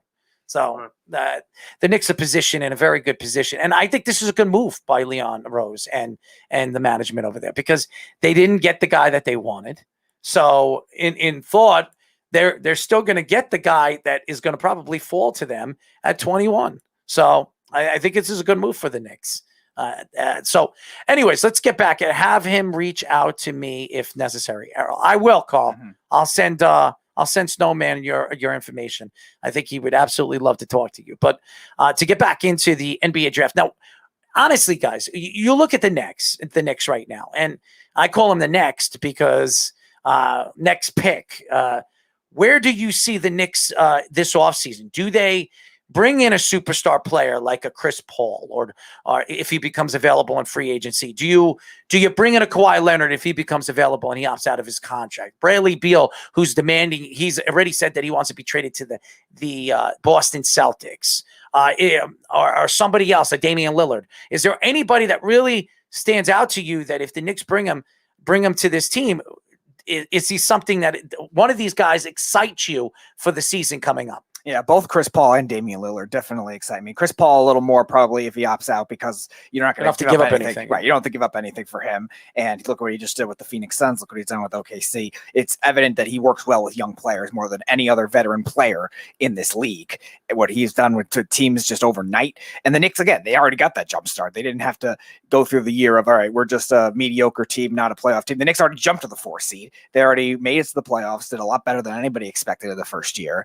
And that's a big advantage. Now you jumpstart Chris Paul, who just took the Suns from number 10, a bubble team, to number 2 seed in the NBA Finals, and the Knicks already got to that 4th seed. So that's a big. The Knicks, by the way, the Knicks gave up the 21st. I mean, the Knicks what did the Knicks do? Just give up their 19th? Did they give up another pick? I'm not sure. I just saw that. Did they have was it just the 19th pick, or did they give up their 32nd pick too? The Knicks are no, it doesn't look like that yet. I'm refreshing Waj's Twitter and trying to find out from that. But as of right now, it's just the 19th pick at the moment. Oh, I hope they didn't give up the 32nd pick too, because that's a stupid trade. Because you're still. I still like it though. You do? Yeah, if you give up, let's just be honest here, right? Outside of the second round in the NBA draft, historically speaking, really doesn't produce much. So it really, every now and then you get a Draymond Green and undrafted guys that really flourish. But I don't think. So he's going, Kai Jones. He's going to Charlotte. He's going to Charlotte. Yeah. Is he a good player, Kai? I like him. I like Kai Jones. I didn't really like Texas overall as a team, but he was a nice player, well-rounded type wing player. I think he could definitely be good. I don't know if he'll be a superstar type, but he could definitely be a good player. That team's gonna be long. Yeah, Hornets are gonna be a they always long draft team. pretty big for the most part. They're still a rebuilding team, and they're not a playoff team next year. Even because Ball, first of all, couldn't stay healthy this year. You think he's going to stay healthy next year? This team is a rebuilding team, and that's why it is a good trade for the Knicks, because this could very much be a lottery pick. I agree with you. That's why I don't really mind giving up 32. So I'm not a Knicks fan, but analytically speaking, I don't mind giving up 32. You're a Laker fan, right? Let's not talk about the Lakers. No, but I don't think now Russell Westbrook going to the Lakers. Okay. Oh, here we go. First of all, I think Russell Westbrook's a great point guard. I just top 10 all time. I do. But here's the problem. I don't know if Russell Westbrook will work good because he demands the ball. They won't work. LeBron James and Anthony Davis. I don't know if that's going to work. And Anthony Davis, a lot of people have said that Anthony is taking plays off. He doesn't play as hard as, a lot of players in the league. LeBron takes plays off. No, he doesn't. LeBron James, he goes full. No, LeBron, it does not. Stop hating on LeBron. I'm not hating on LeBron. You do. You hate on LeBron. I don't. You do. Listen, I've seen LeBron James not hustle back on defense. I've seen LeBron James defensively stand there and let his guy beat him. LeBron James is one of the hardest, toughest, and one of the most. You've never seen LeBron walk instead I've seen a lot of players. Every player does it. Even Kawhi has done that all right, before. so then what's the point? So what is the point? I'm saying they all do it. If LeBron does it, you can't blame Anthony Davis. What LeBron James is one of the hardest workers. LeBron's the leader of the team. Yeah, that's fine. Do you think Tom Brady would take a playoff and the rest of the Buccaneers take a playoff? We've seen Tom Brady do that. We've seen Tom Brady do it. We've seen players do it. We've seen players that we thought never would have done it. Never saw Jordan do it. What do you Never mean? saw Kobe Jordan, do it. that's a different. First of all, in those days, the game was different. Michael Jordan was a different player. I understand. First of all, did you ever see Michael Jordan play at the top of his game? At the top of his game? No, I saw Wizard Jordan. Oh, okay, so you don't even know what you've seen, okay? I know that. But what I'm saying is the Last Dance documentary proved to me without a shadow of a doubt that the game has changed and that guys today wouldn't last a year in that league. There's no way. No question. There's no way. So what I'm trying to say is people are taking shots at Anthony Davis, but the face of the team doesn't. So until that gets resolved, what are you talking? Forget the face of the team. The face of the league does it. So you can't blame Anthony Davis. That's my point. Snug says 137-year-old Chris Paul with a eye up emoji. Draymond Green is the second round darling, but also he's a head case too. And then no, Tom Brady never takes place off. Yes, that's why he is the GOAT. Yeah. First of all, who says the GOAT? Snug. Oh, of course. Snug. First of all, Snug is a Patriot fan. He's a Patriot fan, and he's a Tom Brady fan. And second of all, Tom Brady has taken off. I've seen him take off on plays. He absolutely has. Every athlete has taken off on plays, guys. Okay. Now that doesn't mean that Tom Brady isn't the hardest worker at his position of all time. He's a very hard worker. He's 43 years old, going to be 44, and he's still playing in the NFL at the top of his game. So we can't take shots at Tom Brady that he's not a hard worker. LeBron James is a hard-ass worker. Go look at his training. Go look at what he does on and off the court. The guy is a beast of a man, okay? So for people to take shots at LeBron James, LeBron is not going to be the reason why the Lakers won't win a championship with Russell Westbrook. Well, I didn't say the reason why it might not work is because Russell Westbrook, first of all, demands the ball. Mm-hmm. He's not a good shooter. And when he gets into these problems with his mouth, he gets his team into trouble. We've seen this many, many times, year in and year out, even with the Wizards. I think that'll help this team, though. I don't think so. It's not going to help Anthony Davis because to me, Anthony Davis does not like being told what to do. Well, no, that he's soft. Yeah, he is. So now you got LeBron. LeBron, you're going to not like what I say, but LeBron's also more soft than he is of an alpha. So really, I've seen LeBron James stand up to everybody. He doesn't let anybody push him. We've seen it. How many people actually have the balls to tell LeBron anything? Nobody has the balls to push him because he's twice the size of him. Okay. Well, LeBron is built like an ox. The one positive is Russell Westbrook don't care about LeBron James at all. Well, so Russell Westbrook, you better he's going to LeBron James's team. That's his I get team. that, but Russell Westbrook's going to be Russell Westbrook. I hope he is, because I think they're with the talent that they have now with Russell Westbrook, LeBron James. They're hands down the best team in the league. No, there's no question. So. Talent wise, Russell Westbrook. They're not even the best big three in the league. They are. That's the best three in the league. Absolutely is. I take Russell Westbrook, who averages a triple-double a game. LeBron James, that averages close to a triple-double a game. And Anthony Davis is one of the best power forwards, if not the best power forward in all of basketball. I'm taking KD, Kyrie, and Harden. No way. And I hate No way. I hate Harden. No way. Yeah. No way. I'm taking Brooklyn. First of all, Brooklyn don't play defense, okay? And the Lakers play defense? LeBron James is a good defender. When he wants to Anthony Davis is a good defender. When he wants to Russell Westbrook is a better defender than any point guard on that Nets team. They are definitely Kyrie and Russ are that Brooklyn. If the Lakers Harden play, sucks. I will put money on this. If the Lakers go to the championship against Brooklyn, they beat Brooklyn. They beat Brooklyn. I'm going to say Durant beats him. No, okay. Because it would be Durant against LeBron. Harden doesn't shoot you out of them. Yeah. LeBron James has a winning record against Kevin Durant. Okay, he's beaten Kevin Durant more than Kevin Durant's beaten him, and LeBron James in the playoffs is the all-time greatest playoff player of all time. All time. Jordan would like to have a word with you. And that's coming from me, who I understand, Michael. Jordan is the greatest player I've ever seen, but what LeBron James statistically has done in the playoffs, we'll never see again. We'll never see it again. I mean, he has every single playoff record we've ever seen. Everything, every single thing. The Knicks are up. Jalen Johnson. Who just got drafted by Atlanta? So no, but the Knicks. The Knicks are up now. Who do the Knicks get? Who's the best player on the board right now? They need a guard. Jalen Johnson was the guy. I think Butler's still there, Errol. I think he might be still available. So maybe Butler. He's a good player. He's a good shooter. I like Jalen Johnson. That's a good fit. They need. They're going to trade Cam Reddish now. So who? Atlanta. I don't think so because they were shopping him already. He played well in the playoffs. I don't know if they're going to do that now. Jalen Johnson was going to. Jalen Johnson was arguably.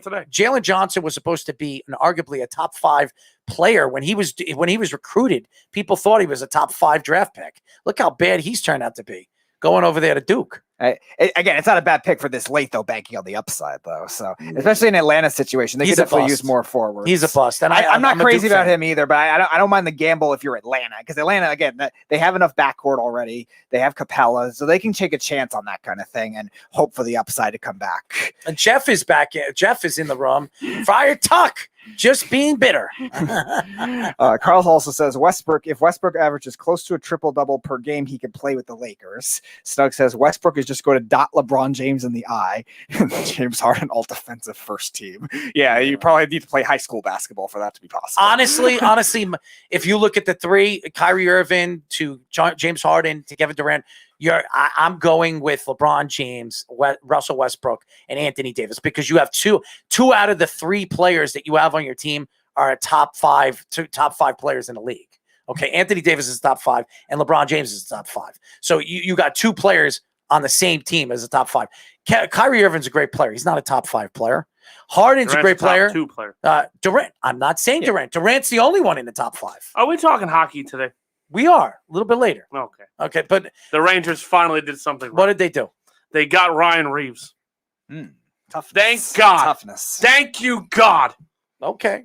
Is that enough to make you happy? It makes me realize Ryan that Reeves we're not is just a tough guy. For the softest team in the league, yes. They added a lot of tough guys, the Rangers. Yes, they have. Chris Drury's done a really good job. You think Drury's done a good job? I think he's done a horrendous job.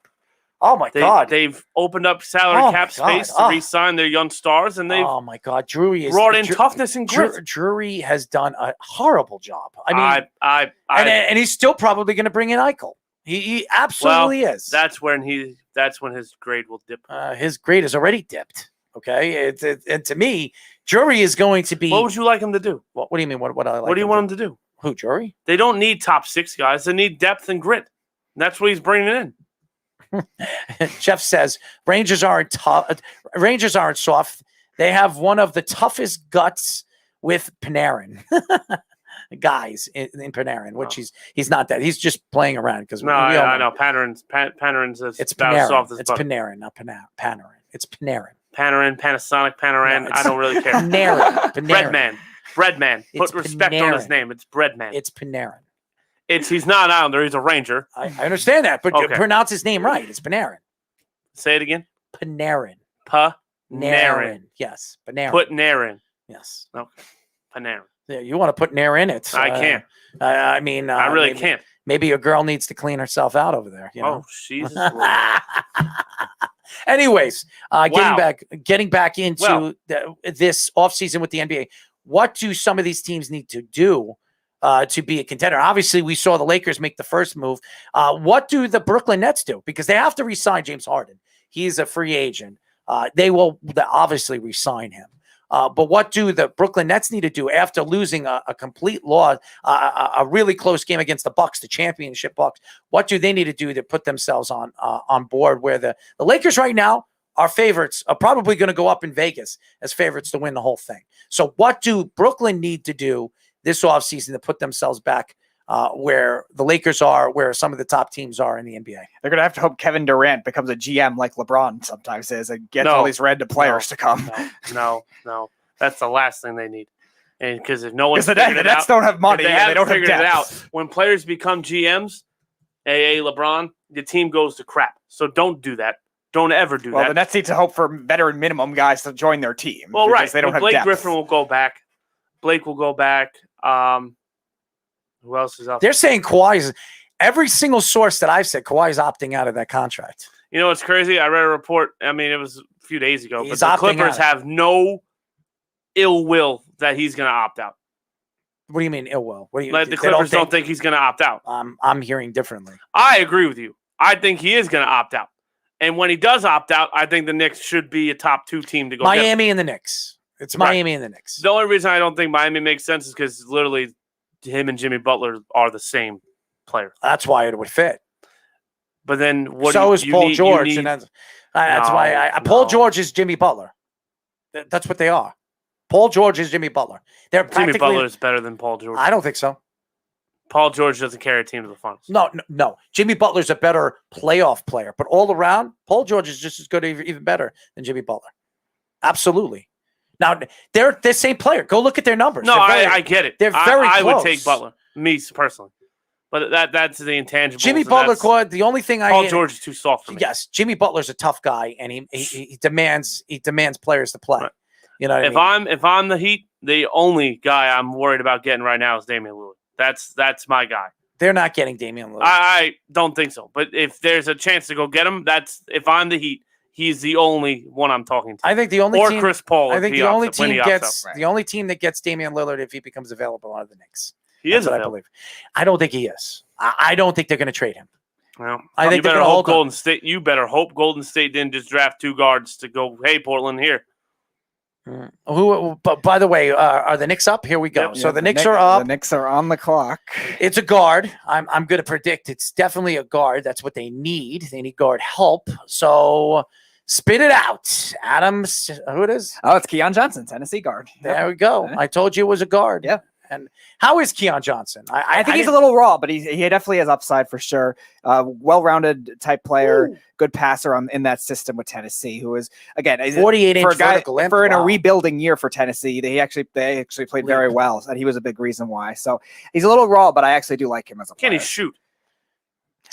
He's not the greatest shooter, but he's not the greatest shooter. But again, he's raw. I think it's not a bad shot. It's not a liability of a shot. I would say good. I don't know much about Keon Johnson, so I'm not going to. Jeff is the perfect guy. Jeff, call the show because I'm sure Jeff knows a lot about Keon Johnson and the type of player that he is. Like says, with the 32nd pick, the Knicks take Derek Harper. I read it. Carl also says, Jerry West was a pretty good GM, just saying, Tyler.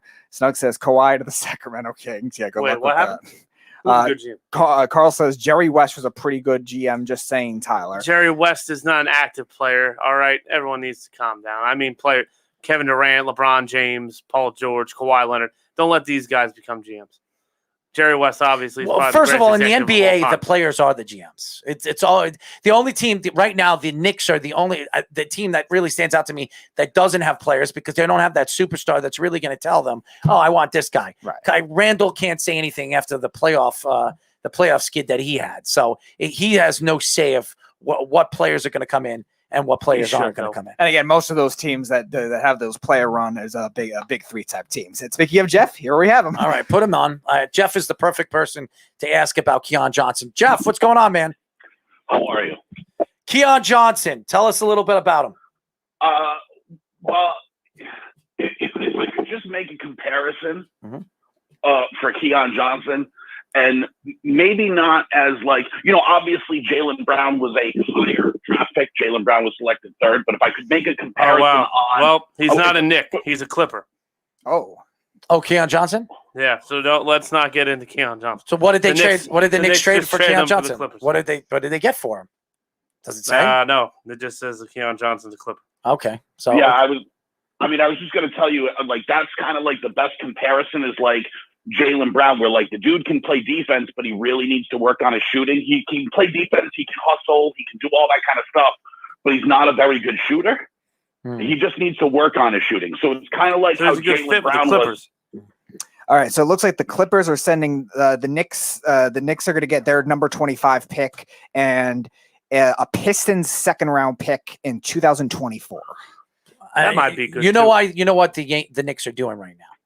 So this is the Damian Lillard sweepstakes. That's what they're doing. They're stocking up on picks right now, and obviously the Knicks they lost the player that they wanted, and that was the kid that went to yes. Where did he go? The Pacers. They lost the player that they really, really wanted. So the Knicks are now trading like they did last year, traded down, and they'll get a player in the late 1st round that could turn out to be a decent player. Don't be surprised if it's a defensive player that they bring in at number 25.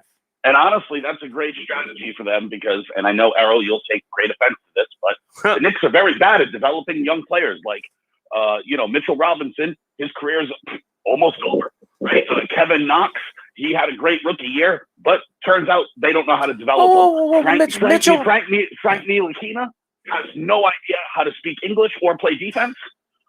Mitchell Robinson is a good player. He just can't stay healthy. Okay, that's the facts. Yeah, his career's over. I don't think his career's over. Why is his career over? Dude, you can't stay healthy. No one's going to want you. Yeah, but the Knicks are, unless the Knicks trade him in some kind of big trade, the Knicks are going to hold on to Mitchell Robinson. He's an asset. He's only 22 years old. I mean, yeah, but they give up. It's like coaches in the NFL. They give up on you quick. So let me ask you a question. So far you've watched this draft, and a lot of people, Snowman says there's no surprises. Has there been any surprises so far in this draft? And what player really stands out to you in this year's draft that you feel that he could be a star? I mean, I don't know if there's any surprises. You could probably go up and down the draft so far and just say, this guy could have been picked one pick ahead or one pick later or whatever. But I actually really like what the Raptors did at 4. I think that kid can fit in really well. You like Barnes? I really like Scotty Barnes.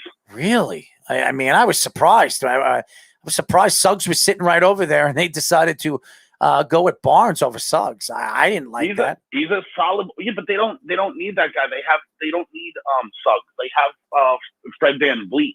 Like they don't need. They need a little more length, a little more size. I think Scotty Barnes will be perfect to slot right into that, to like Norman Powell's kind of old spot, Yeah, I don't know because you know more about this, when it comes to college basketball and college football than I do. I mean, I'm a Duke fan. Everybody knows that. I watched a lot of Duke games this year. I watched about 15. Yeah, I heard you trash that kid from Duke, and I think he's really unwarranted. I don't like him. I think he stinks, and I think he's going to be a bust. This guy was. Let's face it. Most of these guys are probably going to end up being busts. How many guys? Like, just honestly, right? So there's 32, and Tyler's right. The second round is virtually meaningless. Every year, one guy from the second round is kind of good, right? But how many guys, honestly, in the first round work out? Less than 10. But yeah, like 5. Yeah, but look at the Knicks. They got Emmanuel quickly. The Knicks got Emmanuel quickly at 22, 23 last year. And look at what he turned out to be. Right. Well, it's only 1 year. I know, but he's a good player. We were saying the same thing about Kevin Knox.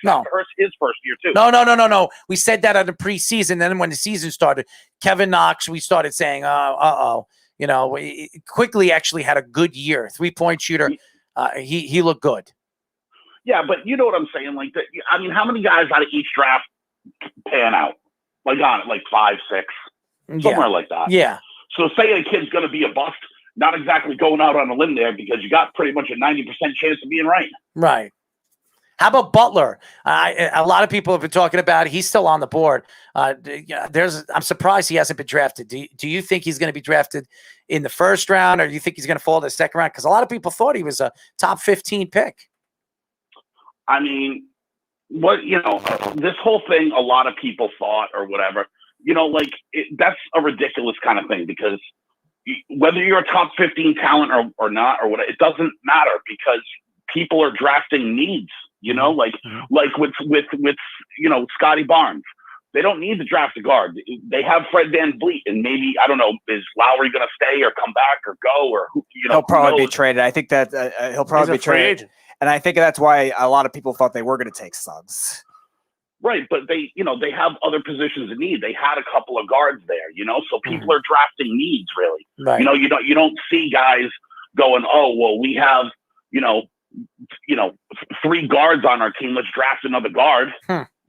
So, that's the kind of thing that's like, when you say, oh, this guy, he's supposed to be a top 5 guy. I mean, what? I'm just telling you what I've read. First of all, I'm just telling you what I've read for the last couple of weeks and what people have said. They said that he was a top 5 guy. So that doesn't mean that he is, but that's what the experts say. So I'm just telling you what I've read, and that's what the experts say.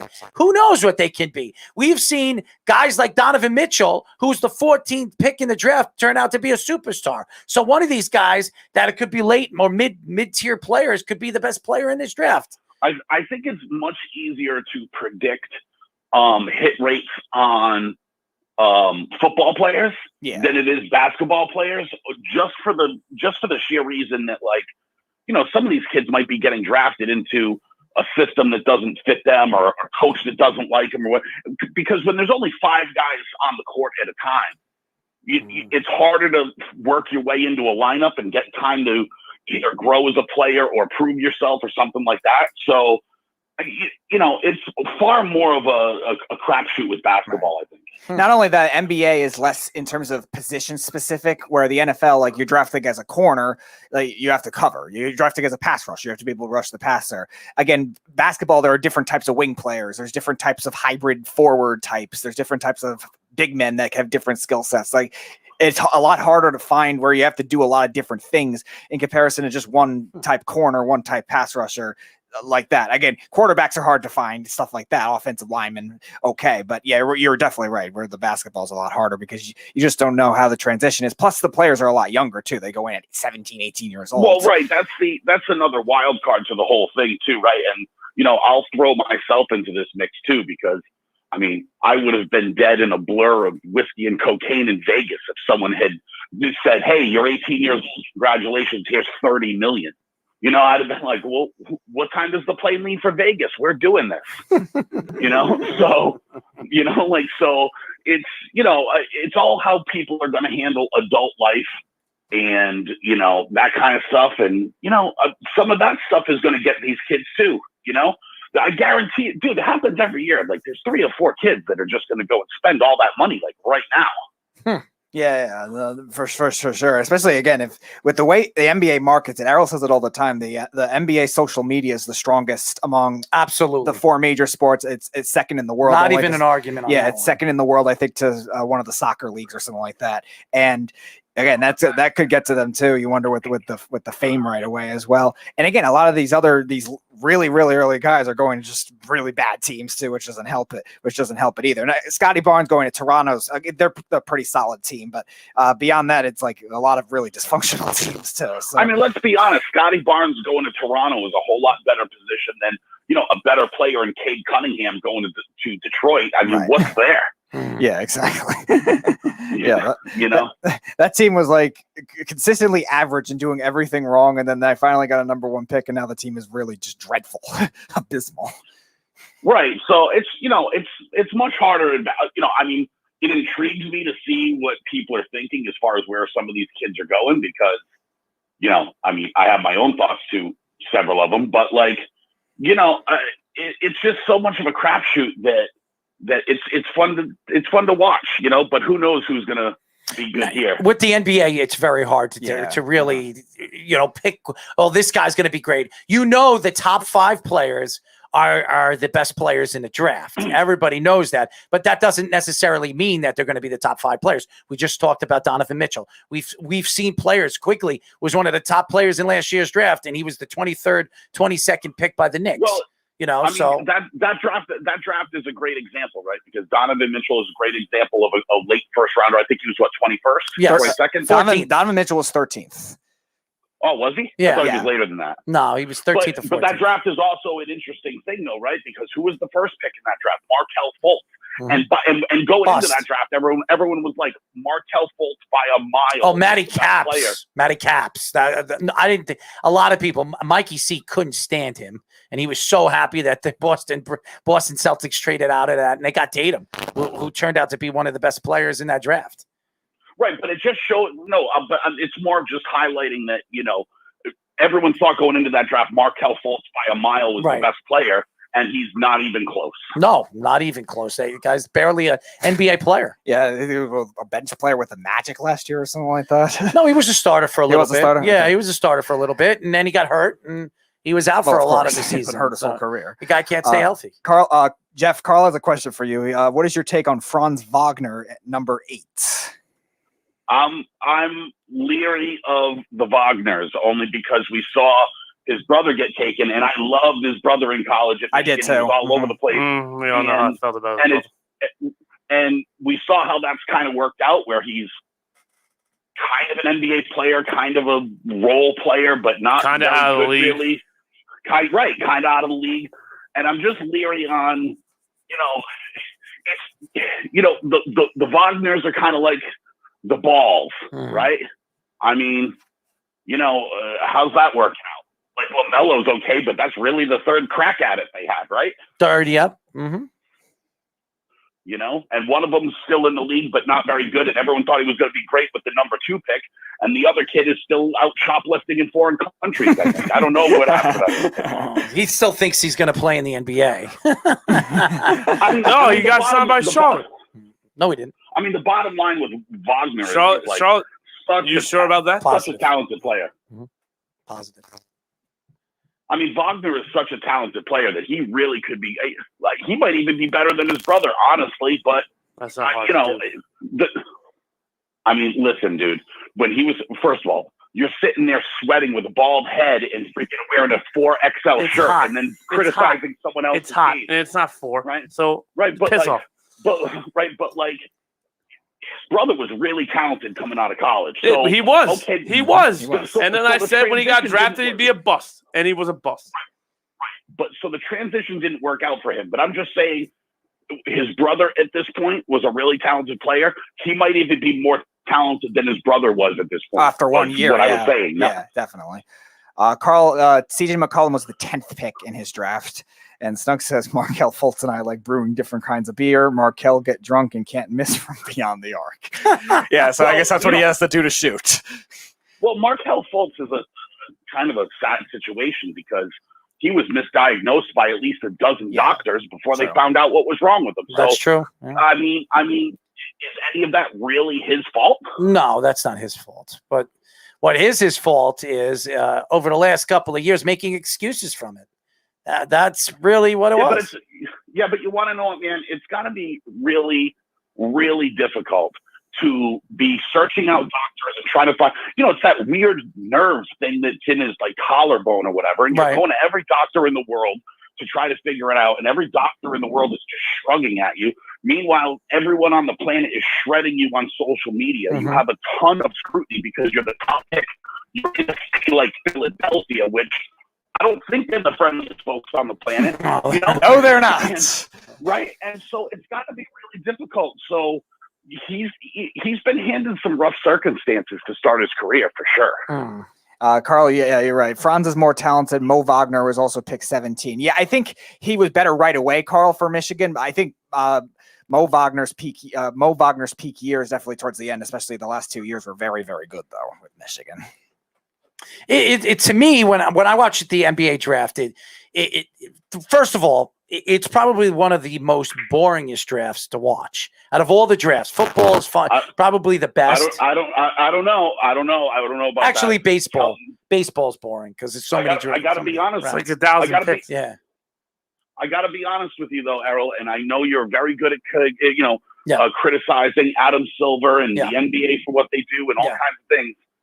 Name a better moment at any draft than drafting Terrence Clark, and by the way, they did it previously too with the kid with the eye problem from Baylor, and they did a similar thing. So honoring these kids with talent and stuff, kind of pulls at the heartstrings a little bit. First of all, I used to love Adam Silver. I used to love him. But what he has done and how the league has completely transformed. David Stern, David Stern, who I have a lot of respect for, even though a lot of people hate him. He really drove the NBA to where it is today. And I thought Adam Silver taking over because he was a smart guy. He's been under David Stern for such a long time. I thought he was going to take it to that next level. And he was talking about it, and everybody loved what he was doing the first year and a half he was in. And then all of a sudden, the transformation of the league with the different caps and him helping out different players like LeBron James and stuff like that, and the Golden State Warriors. I think he's hurt the game as much as he helped the game. So no, that doesn't mean that he's like they haven't been like widely publicized. Yeah. But I think there's been some really important moves that he's done that he's been on the forefront of, and he's really the one that did them. Allowing high school players to not go to college and at least make a paycheck and go to the G League, like you saw Jalen Green get drafted tonight. that's it. He was ahead of the whole NIL thing, kind of, right? Like he saw the writing on the wall, and he's like, "You want to know what? Maybe college isn't for everyone. We still want them to develop, but let's put some money in their pocket." No one else was getting, no one else was getting $100,000 these last couple of seasons, but he allowed it. Like those were important first steps that were historic, and I don't think he gets enough credit for being ahead of the time. No, and Jeff, you're not wrong. I mean, a lot of things that you're saying, you're absolutely not wrong.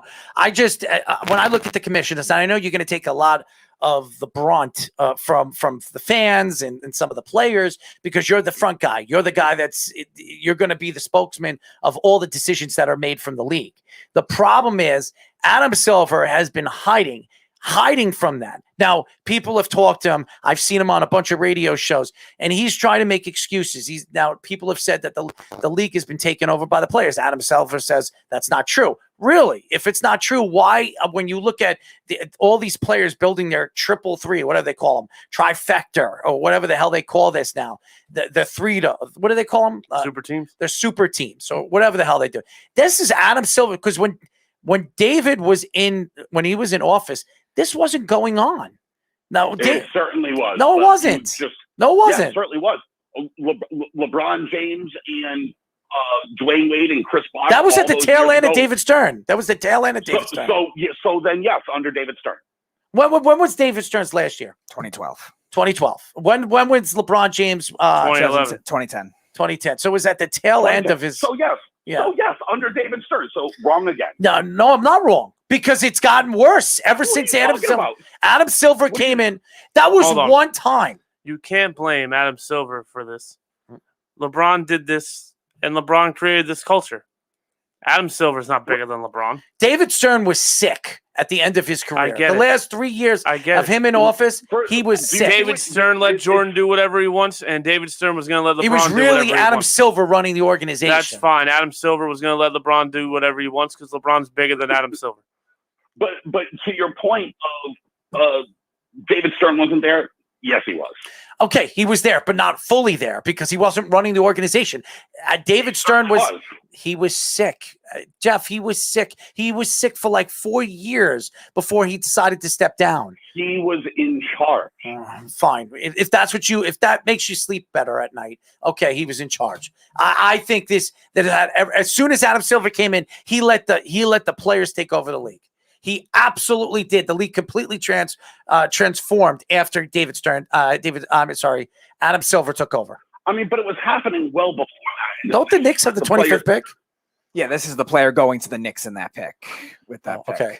I don't like this.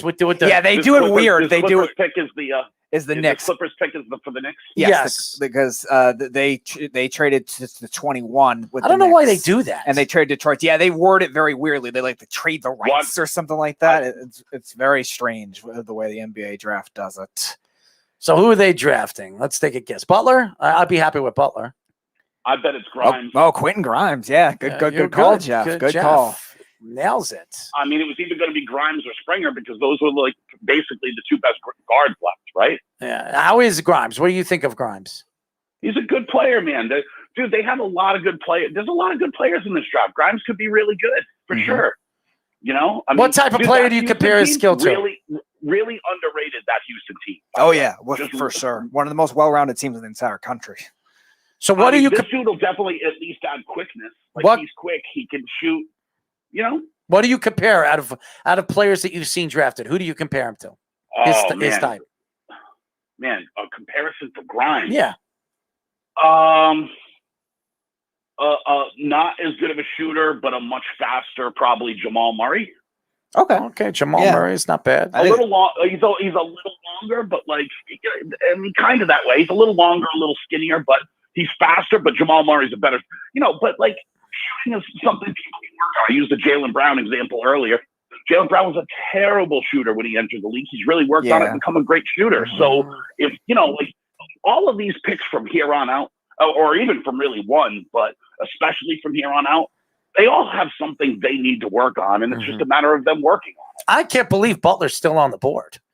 I mean, people, I watched him play for Baylor. He's a good player. He's a guard. I mean, He'll go right here.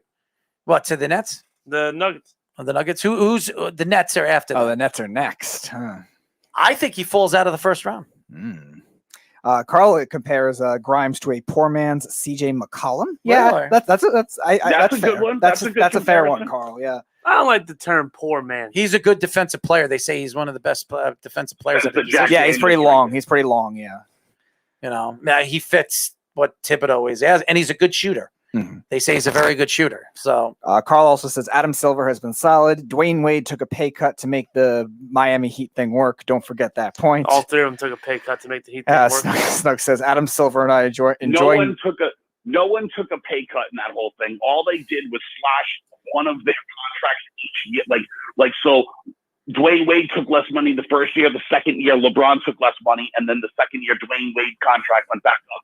All they did was trade off taking who was going to take a tiny bit less to help Chris Bosh off because of really the endorsements, because Chris Bosh wasn't the centerpiece of that team. It was Dwayne Wade and LeBron James, and they were making the endorsements. And LeBron James, who is one of the biggest when it comes to endorsements. I mean, he think he got that lifetime Nike deal, and he also had that Sprite deal, lifetime Sprite deal, which he's making hundreds of millions of dollars on both deals. So LeBron James doesn't even need to make any more money in the NBA. No. I mean, the guy's going to be a billionaire if he hasn't been a billionaire. No, I think he became the first one already, or the youngest one, or something like that, to make over $1 billion. He was the first active one. He was the first active one. That was the term. Because Jordan has been a billionaire for a while. Okay, first active one. That was the term. Okay, yeah. I knew it was something unique or specific. Jordan became billionaire. Jordan I think in 2001. money at this point. Yeah. Right. Well, Jordan still, I think Jordan averages between 45 and 50 million from Nike just off his sales for Jordan sneakers. Right. Which did you see what he just did in Florida? No, what did he do? He opened Club 23. Oh, yes, I heard about that. Yep. I heard about that. How is it? Dude, stupid. It's really nice. Stupid good or stupid bad? Like stupid beef or stupid? Dude, it's just Carl. Yes, I do remember the Grant Hill commercials. Absolutely, it's honestly just stupid. Period. Like just the dumb. It's the wackiest idea you could ever think of, and it's like it's so awesome. It really is so awesome. But it's like you just honestly can't believe someone would spend that kind of money to do something like that. I got to check it out. I would definitely. I think we should do a live show. I would love to. Over there? Yeah. Oh yeah. Good luck. Chaos. You laugh. You laugh when it happens. Well, according I to demand a Jack and Coke. Chaos will ensue. I guarantee you don't even know what Club 23 is, and I guarantee you'd never even stepped foot on that place. I'm actually looking it up as we speak. I have no shame in that. Well, it's a golf course too, right? It is. Dude, that's what it is. It's a golf course. Yeah. And it's $1 million to join, to show up, right? Because he was a member of the Floridian, which the guy, the Houston Astros owner owns. And there was too many people, and they wouldn't play fast enough for him. So he said, "Screw this place. I'll build my own." And took like $50 million and built his own freaking golf course. And now he's charging all of his friends $1 million to join. Snug says hashtag ban the beeve, and Carl says Tyler on a Miami club list. Ha ha ha. Yeah. So if Tyler thinks he's going to show up and do a show there, I think you're probably about $1 million shy, friend. I'm like $900,995. We'll do a show on the 8th hole. But that's what I'm saying. But that's what I'm saying. So you're like, oh, we should just show up. Oh yeah, go for it. Good luck. No, I didn't mean that way. I was trying to get Errol Marks to work his Marksy magic over there, and just do a show from there. I have no idea what it is, but it sounds delightful. I thought it was like, I'm not gonna lie, I thought I saw like cages and women. Yeah, I was like, oh, club. All right, great. That kind of color. Nothing like being in a country club and seeing Tyler on the patio sweating over a chick without a sandwich. It's hot in here. I'm serious. It's like 100 degrees. Oh, it's not 100 degrees in here. It feels like 100 degrees. It's not. Right now, I think this room, because it's soundproof. You guys, you have to understand something. Not you, Jeff. You guys have to understand something. When you soundproof a room, you cannot bring in any air conditioning in this room.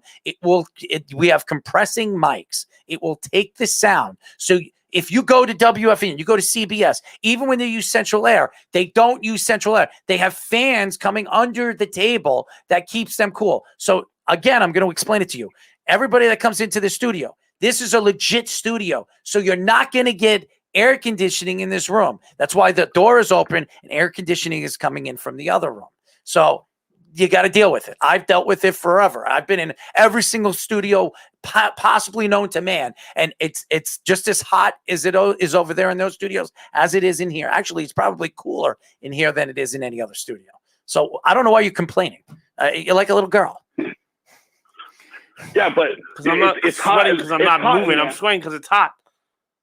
It's hot in there, but nothing like being at Club 23 in Miami in the summer, huh? No sweating there, but let's show up. Exactly. And you're right on the water. Have you won in any of your bets? It's not on the water. It's not on the water. It's inland. Have you won any of your bets this year? I mean, today. I'm sorry. No, dude. I'm on a bad run these last couple of days. Really? Yeah. Sorry to hear that. Anyway, so breaking news, or not breaking news. Don't be sorry for me. I've been smoking it. Weed? That's not good for your memory, pal. Oh, get out of here. Buddy, trust me. Weed's delightful. First of all, they believe it's a cure of it's a cure of cancer. They think it's a cure of a lot of things. Listen, why is that's CBD? fun. Why is CBD one of the most? I wasn't making fun of weed. I was making fun of Seizures, Jeff. everything. Anyway, the Sixers wanted Andrew Wiggins, James Wiseman, and 4 first-round picks for Ben Simmons. Yeah, So they did got it laughed happen? at. Did it happen? No. All right. They say Ben Simmons will be traded within 48 hours. Not Yeah, but where? that was like 12 hours listen, ago. No, that happened Listen, the a little Sixers while can ago. ask, but they're not getting 2 firsts, Wiggins and Wiseman. First of all, Ben Simmons isn't even worth just James Wiseman. I was going to say, to me, Wiseman's better. I'm not doing that. Yeah, no, he fits Hello? the big man on the team. You got to have the big man. Yeah, well, first of all, Ben Simmons is a pretty big man. I mean, 6'10", 6'11". He can defend in multiple positions. I think he's one of the best defenders in the league. Wiseman's over 7 feet. That's what you need because they already have Draymond. Yeah, but is whatever. Wiseman a better defender than Ben Simmons? He's not. He's just not. Yeah, but Simmons isn't going to rebound like Wiseman. Yes, he is. He's a very good rebounder. Wiseman's in better position as a bigger dude with the length that he has and his wingspan and everything to guard guys like Anthony Davis and Embiid and guys like that. Like Ben Simmons does a great job. He guards a lot of positions, but dude, he can't keep up with Anthony Davis. Anthony Davis will clown him. No, listen, I don't. First of all, every single player that I saw Ben Simmons defend this year, he did pretty well against them. And I He's believe a great defender. I'm not taking it, but I'm not taking that away from him, Errol. What I'm saying is, you get a premier big man, they're going to clown Ben Simmons. James Wiseman has the length to stay with them. Okay, all right. Carl says a lot of hot air over there. Ha. Snug says, sadly, the soundproof room is not a smell-proof room. That's true. Carl asks Jeff, our friend Tyler over here. Carl asks Jeff, did you take the over in the U.S. Qatar game? And Snug says, I'm in love with Mary Jane. Carl says Simmons gets 3 rebounds a game off his own missed shots. Yeah, that's probably true. And Ben Simmons, Snug says, Ben Simmons is an athlete, not a basketball player like Zach LaVine. He's probably right. We got to see if James Wiseman hit any 3-pointers last year. Just look that up because then he'd be tied career 3-pointers. He barely played. I think he did make a 3-point shot. I'm sure he did, but he barely played last year. Doesn't matter. 1 season, 1 3-pointer made. Ben Simmons is, 5 years in the league now? I think he's taken more shots his rookie year than Simmons has his whole career. Yeah, I know Simmons made at least 1 against the Knicks, and then he made 1 this year. And it became a meme. Like I know. It went viral the second he took it. Yeah. Yeah, with like the sarcastic cheer. Yeah. I mean, JaVale McGee. They do not need another guard. By the way. I don't know why. If anybody, if the Nets somehow draft another guard, it doesn't make any sense. They have 2 guards. They should absolutely. They absolutely need. They need to bring in a guard, whether it's through the draft or free agency. Absolutely. Yeah, but they might need a guard because they just traded Landry Shamet today. Oh, yeah, that makes a difference. By the way, Wiseman made 12 out of 38 threes this year. Dude, Wiseman made 12? Yeah. Oh. Think about that. He made more in his rookie year than Ben Simmons will make in his career. How many 3-point shots has Ben Simmons taken? He's made 1. No, I know he's made 1, but how many has he taken? No, I think he's actually made 2 because I think he made 1 even after He made the first Speedy, one. look it up. Yeah, he made one. I know he made at least two because I know he made one this year, and he made one like 2 years ago against the Knicks, and everyone was memeing it. Of course, the it's one against 2 the years Knicks. ago didn't count because it was in preseason. No. He made one in the regular season too against the Knicks. I remember that for sure. I'm not sure. Yeah, I know the one you're talking about too, Jeff. The one that didn't count, but. In terms of 3-pointers made for his career, I know it's definitely two at least. Dude, we should really have a bet going on can Ben Simmons over a career match 7'2" James Wiseman's rookie year threes made. Oh, no. I'll take no. No. He's not a 3-point shooter. He'll never be that. And you know what's crazy about him is he's got all the ability in the world. He could be he could be the best player in the league with the ability I have. He just doesn't want to work on a shot.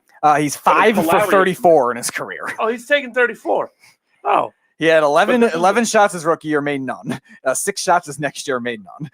2 for 7 in 2019, and last year was 3 for 10. That's not bad, you know. I want to I want to agree with Errol and say he's got all the ability in the world. Which, oh yeah, guess what he doesn't have? The ability to make jump shots. No, I'm saying that with basketball. With basketball, if you shoot 500 shots every single day, and we've seen it, Kobe Bryant says it. Oh, he used to say it all the time. Oh, whoa! Kobe Bryant used to say when Kobe Bryant came into the league, Kobe Bryant said he wasn't a great shooter. He wasn't a great shooter. What made him a great shooter is 500 shots a day, and he worked on his jump shot over and over and over again. Shooting is all about what's hard to teach is defense. You have to either have a nose for it or you don't. Okay, it's just the way the game is. Offensively and shooting is all technique, and if you keep shooting it, you're going to get better. He doesn't want to do that. Even free throws, he's a terrible free throw shooter. Why is he a terrible free throw shooter? Because he doesn't go on the free throw line and shoot 100, 153 free throws every single day. And that's the problem with him. He doesn't think that he needs the part of his game to become an elite player because he's been an all-star before. And I think he's completely wrong. If somebody could push him to figure out how to make a jump shot and actually practice and put all the time into his craft, I think Ben Simmons could be one of the top 5 players in the league. He's that talented. I mean, he better figure it out because if he likes money, he better figure it out. He's talented as hell. I mean, he'll get paid. His defense alone will get him paid. I already got a big contract. Yeah, but you want to know what? I'm not so sure though, Tyler. Like, yeah, he'll get some good money because they're all making good money. But right now, Ben Simmons' contract is widely viewed as one of the worst contracts ever given because he can't shoot. I would agree with you. So who's going to give him another max contract ever if he can't shoot? Nobody's like, yeah, he'll make $10-15 million a year, which I'm not trying to put down because that's amazing money, but that's not the $30-35 million a year he would be making if he would practice a little bit. That's exactly what I say. And I think you're right. If he puts the time into that, I think Ben Simmons could be an elite player. The problem with Ben Simmons is he just thinks that he doesn't need that in his game. And I think he's wrong. And I think that he needs to go to a team and a coach that's going to push him to that next level. Going to Steve Kerr and the Golden State Warriors is not going to help him. Okay, I disagree with you. It would help him immensely. I don't think so. It would help him I'm a not ton. sure. Is there a worse max contract right now than Ben Simmons? Probably. Ben Simmons, because there has to be because. No, it's Ben Simmons. No, I can't think of another one that's that egregious comparatively because a lot of the bad max contracts have been bought out. On the same team, Harris is a max Tobias player. Harris is a better player. No, that's actually wrong because you can only have 3 max contracts on a team. All right, so he has would be Kyrie, Harden. He's making $155 million. Okay, Tobias Harris. Tobias Harris. I thought you were talking about Tobias Harris. Yeah, no, I don't think, dude. No, Tobias Harris can play. He rebounds. He's tough. He can shoot. Like I like Ben Simmons. Let's put it this way: the 76ers aren't trying to just shoot Tobias Harris to the moon. They are the 76ers see the writing on the wall, and they are desperately trying to trade Ben Simmons. No question, but why is it that Tobias Harris doesn't make the All-Star team and Ben Simmons does? Okay. I mean, it's tough. The All-Star team's tough. They're jammed up, man. I know, but Ben Simmons is an All-Star. He's been an All-Star. Fan vote. He's not win by. First of all, he is an elite defender. He's a top 3 defender. Tobias Harris isn't. He's not great in. Tobias Harris can make more 3-pointers in a That's quarter fine. than Ben Simmons will make in That's his whole entire career. That's fine. If you ask somebody who would you rather, Tobias Harris or Ben Simmons, I'm telling you right now, most people would say I'd take Ben Simmons because he's an elite player at his position. Right, but most of the Ben Simmons, we're being honest, and you guys talked about it earlier, is social media presence. No question. Ben Simmons gets clout because he dated a Jenner. Oh, that's another false information because everybody that's ever dated those people have always failed. By the way, Kevin Love and Kristaps Porzingis maybe have an argument for worse max contract than Ben Simmons. No, I'm sorry. Kevin Love stinks. Well, Kevin Love signed that contract. He deserved it. It was a thank you for winning a ring for us. And then, you mean LeBron James won the ring for him?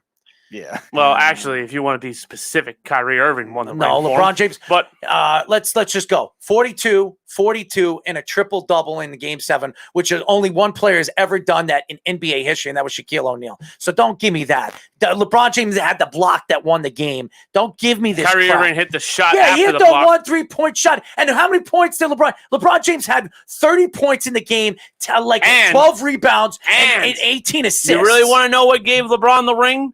The crying about Draymond Green kicking him in the nuts. That's what gave him game 6. And he did kick him in the nuts. That's great. And he did kick him in the nuts. That's great. He should do it again. And Draymond Green should have been suspended in the OKC series. And if he did, they would have never made the finals. Well, coulda, shoulda, woulda. They didn't. If the queen had balls, she'd be king. She does not. Yeah, I did. And LeBron cried. He got game 6, and then Kyrie hit the game when he shot. The queen has balls, she'd be king? Yeah, it was a very common one on his show. That really, maybe the Friar Tuck really does fit your needs. Needs? Friar Tuck. Friar Tuck does really fit you. It does. Yeah. He's a big Providence College fan. He brings out kings and queens. He's talking about the Robin Hood era. King Richard. The Boston Red Sox got Kyle Schwarber. I told you they were going to make a move. I they were going to make a big move. That doesn't move the needle. Nice. Neither does Joey Gallo or Anthony Rizzo. Anthony Rizzo is a pretty good pickup. I'm sorry. If they sign him. They're going to sign him, dude. They're going to sign him. Still won my pitcher, though. All right. Anyways, we're not talking about baseball. We're talking about something else.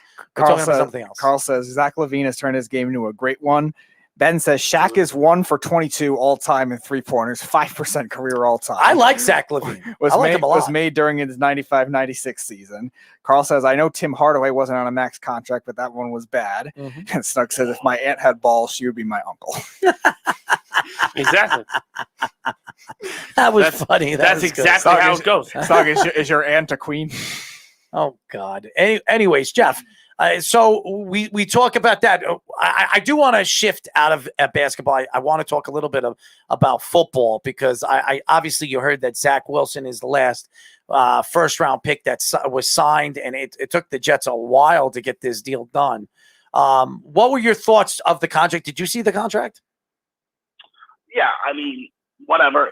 They waited this long to get a contract. We knew that was where the contract was going. Now I will say this: Joe Douglas made a pretty good move on this because he top heavied the contract for the rookie contract. So he's making most of his money in the beginning. So the Jets are gonna, by the time Zach Wilson has things figured out as a starting quarterback in his league, if they're making a run for a Super Bowl or something like that, they can make significant moves where they don't have to pay Zach Wilson and bring in players that would fit them. Yeah, but every rookie deal is that way, and every rookie deal is the same for the 5th year, right? Right. To get a guy for a 5th, because they have the 5th-year option, and every 5th-year option is basically like a franchise tag. It goes up, it'll go up exponentially. No. But if you look at the fourth year, I think he's making like $5 million. Yeah, progressively. That's normal. Yeah. But that's normal. I don't know. I don't think it's normal. Because if I'm not mistaken, Carson Wentz, his 4th year, he was making like 12, wasn't he? 11 or 12. He might have not making as much in his first year, though. His might have been the exception, especially with the quarterbacks. They're all very different to that rule. Wentz was definitely making more later, which made it harder for the Eagles to work with that kind of contract later. But I don't think Wentz made as much in his first year like Wilson is doing now. No, but Wentz is a bad example, too, because they gave Wentz a huge extension early. Oh, that's true, yeah. After his 3rd year. Yeah, and he wasn't making again. He was to me. He wasn't making. He was making more money than Zach Wilson is when you look at the contract. Now, you're right. He did get an extension a lot quicker. If I can go back and look at some of these other quarterbacks, I'm sure I can find something. Now, listen, I don't know why it took so long for Joe Douglas, and I'm sure Douglas was trying to maneuver things where it made sense, where they can keep their salary cap as low as possible. So if there's a player that they like that they can bring into the team in the offseason, they can absolutely do that. I mean, it makes sense. It makes sense for them because they have the salary cap room. Yes. Might as well take the hit now on the salary cap to save, $6-7 million later. That's fine, but it's still not going to matter if he pans out, right? Like, because if it doesn't matter. Any quarterback that pans out, if he works, it's not going to matter. He's going to get paid and shatter salary caps everywhere because they're all going to get $40 million now. Yeah, it's crazy. These quarterbacks eventually going to make 60, 70 million. So he created a little more room now to do some maneuvering, which is for sure is good. But, if it works out, it's all going to be the same anyways. Well, when you look at this year's free agency market, and I've asked you this question, but I don't know if I've asked you online on the show. What stood out to you this offseason that really either upsetted you with the offseason for the NFL and what really stuck out to you that really benefited the NFL and some of these teams that could be Super Bowl contenders? I mean, I don't think there's anything that upset me or I was super. There was a couple of things that like that. It's such a difficult. It was such a difficult offseason because a lot of teams were hamstrung by the salary cap. Going down a little bit. They couldn't add guys there. Like a guy like Allen Robinson. Okay, he got franchise tagged and he should have probably gotten a bigger deal, but there was no team that had any room to give him a bigger deal. Like every guy that hit it's actually a tragedy for almost anyone who hit the free agency market this year. No one had space for anybody. No one. Well, the Jets did. And the Jets, they did. Right. A couple of teams, the Jaguars, the Jets, the Patriots were big spenders. Yes. But for the most part, 25, 26 teams were just shedding contracts because that's what they had to do to get under the salary cap. Right. So, with the, normal free agency years, there's 10, 12, 13 teams that are spending. There was 3 this year. So there was nothing that really stood out to you that really upsetted you? I mean, nothing before that situation. Were you happy with the acquisitions that honestly, were you fully happy with the acquisitions that the Patriots made? All of them? Most of them. Yeah, I think Matthew Judon is a terrific player. I wouldn't, if you're looking at the acquisitions and the market, it's pretty impossible to say Jonnu Smith and Hunter Henry weren't both the top 2 options at tight end in the entire league, and the Patriots got both of them. Right? Super underrated signing, Jalen Mills, who can play slot corner and outside corner at safety too. Right. But that's what they do. They draft versatile guys. They went and got Kyle Van Noy back, who was terrific in that system, who just continues to thrive. I really like all of the signings the Patriots made. Now, will it translate and work out?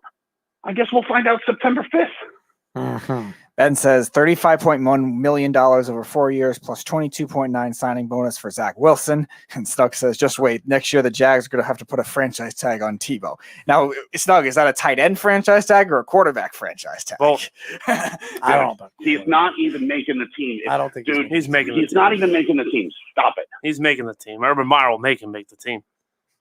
Dude, he's not there to make the team.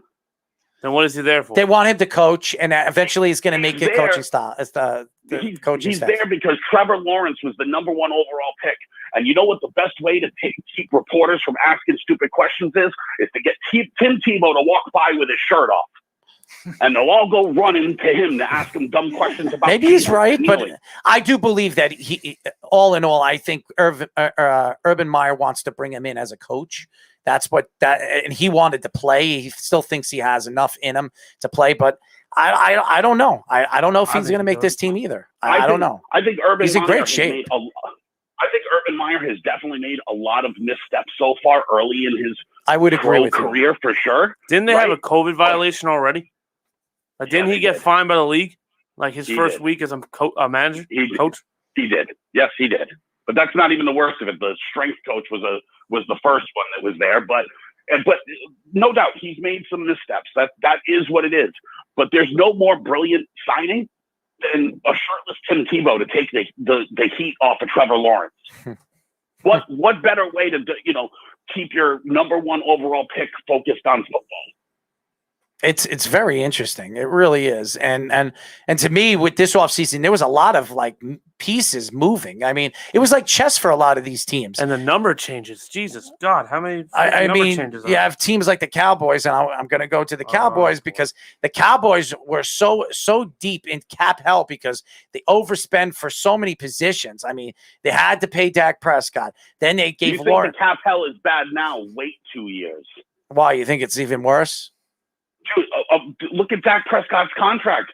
His first 2 years are the lowest 2 years on that contract, and then it shoots way up.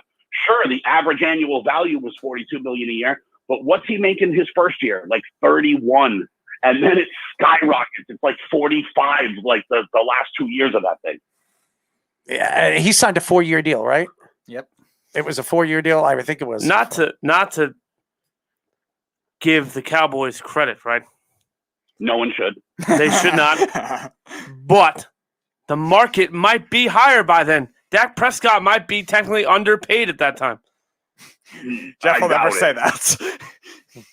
I would really doubt it. There's too many guys that have contracts now. No one's really coming up for a while. We just kind of went through it, right? Yeah. With so many guys, with Mahomes and Prescott and those guys. Who else is coming up anytime soon? Nobody. Yeah, it's Josh Allen, Lamar Jackson, and Baker Mayfield are the next wave, right? Rodgers, too, next year. So Josh Allen will definitely get it. Right. But Lamar Jackson's a question mark, and Baker Mayfield's a question mark.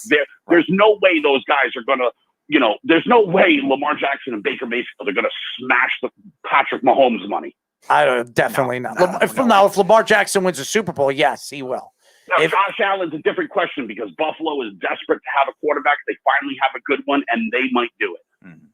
They have no choice. Well, if Lamar Jackson wins a Super Bowl with that team, he's going to get that money because he's won an MVP just like Patrick Mahomes. If he wins a championship, just like Patrick Mahomes, they're going to give him that money. Craig, Cam Newton won an MVP. Who gives a shit? No, I'm just saying, if he wins a championship that's his and he wins an MVP, they're going to give him the money. They're going to pay him.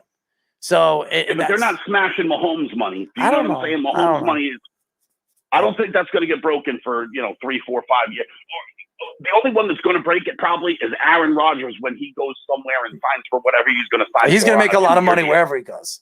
Wherever he goes. Right, but he won't smash total dollars. But he'll probably surpass yearly value. He was going to be the highest paid quarterback with Green Bay. They were going to give him like $55-60 million for 2 years. They're going to pay him $100 because Brian Gutekunst is a dummy. We're not denying that. Can't do that. What do you mean they can't do that? They can't do that. They were going to do it. And then the team would suck for the next 3 years. No, because it's Aaron Rodgers. He's made everybody around it better. All Again, right, we've talked about when you lose everyone and you're playing with mops and brooms? He's been playing with mops and brooms. Do you watch this? I mean, do you seriously watch the Green Bay Packers?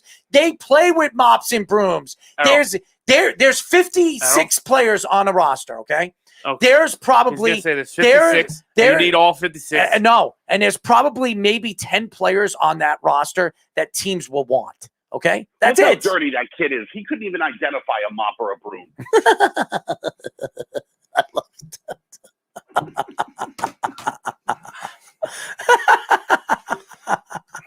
that. Nobody's saying Devontae Adams is a mop. Okay, I said there's probably you lose him. You lose Jair Alexander. There's probably 10 or 12 guys on that roster that anybody would want. Everybody else, nobody wants. Nobody wants. Okay, Aaron Rodgers makes everybody around him better. So you're going to tell when Aaron Rodgers leaves, go back around. No, we're not.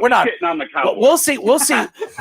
when Aaron Rodgers leaves this team after this year, because they just negotiated a deal where he's out. He's definitely going to leave. And all these Packer fans are idiots because he negotiated. They're his own not going to win more than 5 games next year. Not more than 5. Oh, you don't games. have faith in Jordan Love, do you? No, I don't have faith in that team without Aaron Rodgers. No, I understand. But what I'm trying to tell you is that's why Devontae Adams will not $60 million. He will not take that extension. He will not take it. He's not. He's not. Devontae Adams will not take that extension. He's not. I know. They're going to trade him. Well, now they are because now he knows that Aaron Rodgers isn't coming back. But he knew that already. He knew that before the Packers knew that. Well, good for him. That's not what we're talking about. Didn't you just say that's what we're talking about? No, he was talking about a mop, and I said Devontae Adams is more unlikely now that Aaron Rodgers is renegotiated his deal today, which pretty much they had control of Aaron Rodgers next year, where they can control where he goes. Now they don't. He is fully in control of where he wants to go next year and what he wants to do. You mean San Francisco? Wherever. He's not going to San Francisco. Why not? Because he's not. Trey Lance is going to stop him from going to San Francisco? Absolutely. They traded away their whole 3 years of first round. The MVP of the league that you said last night is going to get stopped from going to a contending team because of a rookie quarterback? Why would he go to San Francisco after what San Francisco did? Because he wants to go to San Francisco. No, he doesn't. Because he wants to play in his hometown. No, he doesn't. I mean, the whole premise is ridiculously dumb, anyways. Because Aaron Rodgers signed a deal today where he's locked in for the Packers for this year and for next year. And so your whole argument of, do you think a rookie quarterback is going to stop Aaron Rodgers? No, his contract will, and by then Trey Lance won't be a rookie. Smart enough, dude. I was listening to the host over there tell me that he's a free agent. He's talking about me, you idiot. And second of all, I'm an idiot. I was about to defend you. No, you're defending yourself. and second of all, Aaron Rodgers renegotiated his deal where he can walk next year. Go look. Nope. Yes, he did. Nope. Yeah, no. I saw the contract 2 years at the end of 2022. He's this year and next year. The end of 2022. Ben says he doesn't want to go to San Francisco because he doesn't want to go to San Francisco. His hometown team didn't draft. Go, Speedy, go bring in the contract, because I read something today that said that he has when he signs with San Francisco, next year he has a decision. All gonna be he sorry. can make his decision if he wants to stay or he wants to go. That was the renegotiating of the deal. He'll opt out. He'll opt out. Aaron Rodgers reworked his deal. Now is signed. Here are the on-paper concessions. Mm-hmm. The 2023 year is voided. Future provisions were removed from the contract, preventing the Packers from pursuing prorated portions of Rodgers' signing bonus. So he's this year and next year, and 2023 is voided. Voided. He's there for the next 2 years. Huh. That's what Adam Schefter. Speedy, do you see Tom Pelissero, quarterback Aaron Rodgers' revised contract voids on the 7th day prior to the 2023 league year. The franchise tag window closes 1 day before that. So if he's untaggable after 2022, Rodgers plays the next 2 years on this deal and then will be a true free agent. Yeah, so 2023 as well. Yep. So 2023 would be his last year. You're welcome. What do you mean you're welcome? Oh, and I still have a feeling he's going to get traded no matter what anyways. So he's not going to stay there after this year, especially if they have another mishap with this team in the playoffs, because they didn't put the right players around him to succeed. They didn't. What did they give him? Randall Cobb. I mean, hey, thank you, Aaron, for coming back. We're going to give you Randall Cobb. Yay! Not only that, he makes everybody around him better. He does. Not only that, Randall Cobb will be better. He'll be a lot better than where he was. There's no new money in Aaron Rodgers' new deal, adjusted upward to account for the 18th game.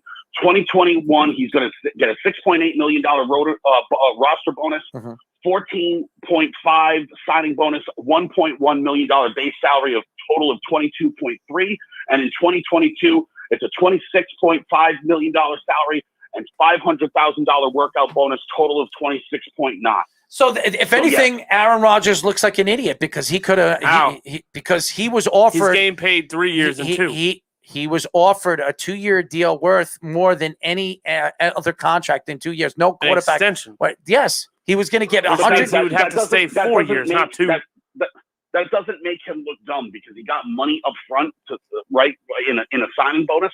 That's one thing. But the other thing, it makes him look true to his word because he also gave back money, because if what you're saying is true, that he got offered more money than anybody else, $26 million isn't even close to on par with that, and it frees up money for them to bring in guys in the next 2 years. And you think they're going to do that? And you think they're going to do that for Aaron Rodgers? They haven't done it ever. Listen, it's going to be this year, and then we'll see what happens next offseason, because then they'll be going into Aaron Rodgers last year. Well, I take that money, and they could be taking who's that coming money, up? not for nothing. Speedy, can you look it up and see who's a free agent next year? Well, I for just receivers gave you or for an example everybody? I gave you a good example when Aaron Rodgers, when he said, what made you upset this offseason? Well, Allen Robinson's going to be a free agent. And you think they're going to have enough money to get Allen Robinson? 100% they'll have enough money. It's Aaron Rodgers. Take a pay cut. People take pay cuts to go pay with that guy in Tampa Bay. Dude, he's getting $22 million this year and then 26 the next year. By the way, that's $17 million a year under Jeff. They were giving him an extension. They were going to give him close to $60 million a year. He doesn't want to be there. He's staying there. You just said it. So why don't you take the $120 million? This is what you're not wrapping your head around. He gave back some of that money so they could sign other people. And you think they're going to do that? No. Yeah, they probably will. They probably won't. They haven't done it yet. They've given away. They practically let players go.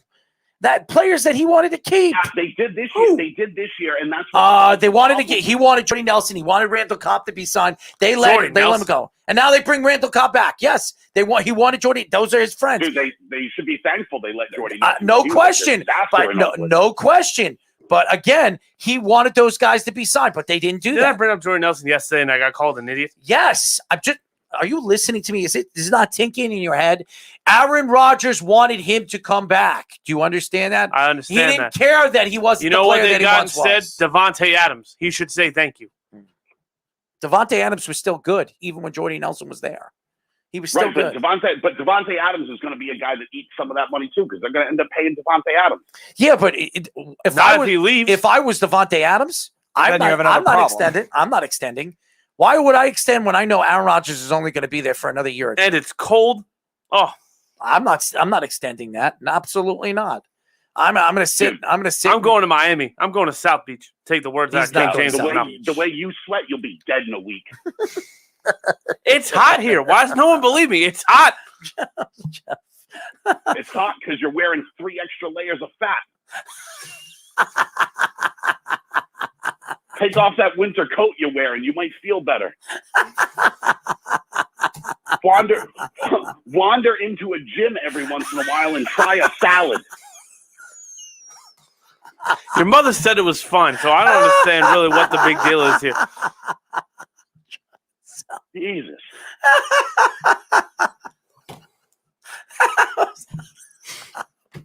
Well, you've made Errol laugh, so I guess that's he always the way he says things. Even when he says something to me, I have to laugh at it sometimes. It's funny. It's almost like he's never discovered the salad portion of any menu at any restaurant. They're not good. Salads out here aren't good. Have you guys ever eaten a salad out here and been like, "Oh yeah, it's good"? I like salad out here. Yeah, absolutely. Go to the diner right over here. Besides Olive Garden, Olive Garden's got a very good salad. Diner over here, Hot Dog Diner. They make a great salad. Try cocaine. I have tried cocaine. It doesn't do anything. It doesn't do anything. A heroin addiction. No, don't try to kill him. I mean, seriously, heroin addiction. Slick says Rodgers wanted Randall Cobb back. That's why Cobb is there. Ben says Rodgers requested that they bring in Cobb because of the prior chemistry. He got first of all, he got Randall Cobb back at the tail end of his career when they got him. Yeah, he's almost done. His career's over. He is done. Yeah. All right. So they had a chance he was still at the top of his game. They decided to let him go when Aaron Rodgers wanted him signed. So Ben also says Adams, Jair Alexander, King, Tunyon, MVS, Equanimous St. Brown, J.K. Scott, Shannon Sullivan. I'm not sure who Jackson is. Funches. Are you going to really put Funches on this list? Yeah, a lot of these guys are defensive players, all free agents. Devin Funches are we talking about? Yeah, really. Yeah. Stokes says Jordy Nelson. Not for nothing on that list, Robert Tonyon's pretty good. Yes, he is. Mm-hmm. Yes, he is. Stokes says he's a good tight end. Jordy Nelson and I once entered a calf roping contest, and we came in third. Mm-hmm. And also says it's never cheap to ride a horse. A calf roping contest. All Tyler was thinking about. Ben, the problem with what you go ahead. I'm sorry. What did you say, Jeff? All Tyler, when he heard calf roping, all Tyler was thinking was about veal. That's a deer, actually. It's not. That's venison, stupid.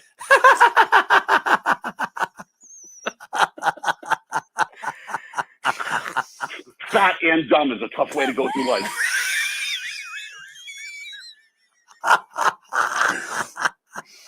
I'm just trying to follow your example, buddy. I'm just trying to set the groundwork that you've laid and just follow your footsteps. Oh my God.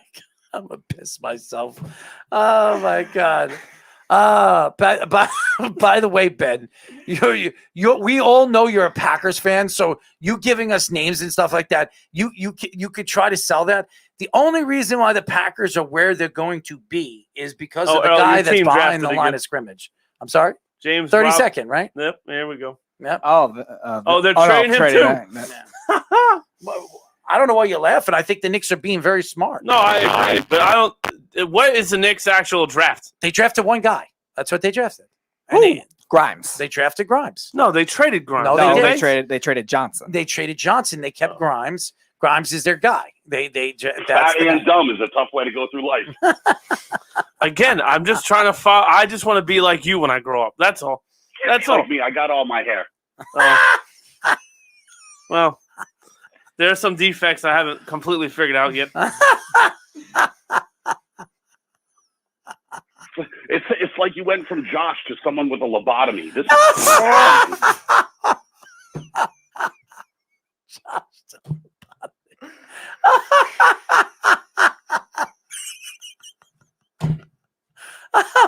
Oh my God.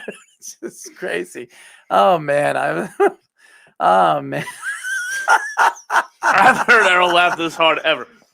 He's funny, man. I can't say that he's not. It's really, really funny. It's you know why it's funny? Because the truest things in life are really what make you laugh.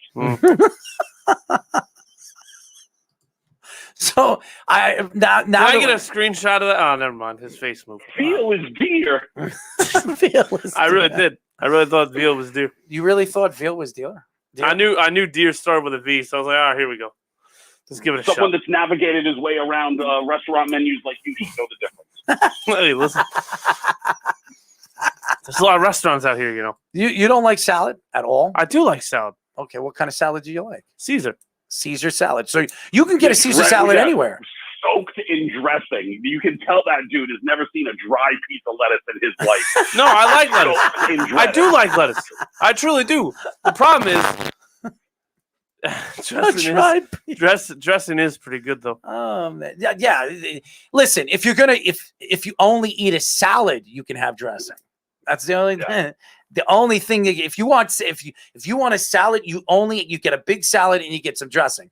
You can't eat something else. What about croutons? No, croutons that's bread. It's even worse.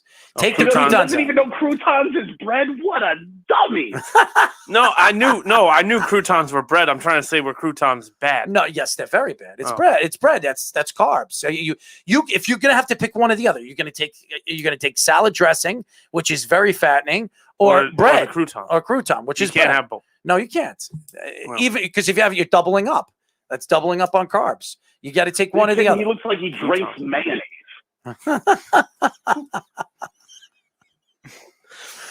Where's the button to hang up on? I forgot where it was. But Jeff, I want to get into Wet's gravy.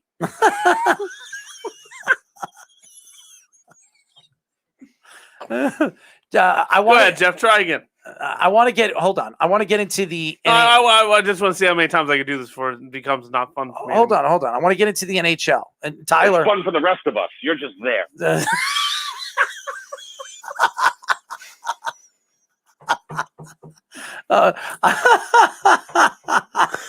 Snug says croutons, bacon, chopped ham, lots of cheese, blue cheese, and dressing. No, blue cheese is too much. Well, Snug doesn't give a shit. Okay. No. He's not sweating like you. No, it's hot in here, though. It's really hot. It really isn't. No, it really is. It really isn't. It's hot anywhere when you weigh 350.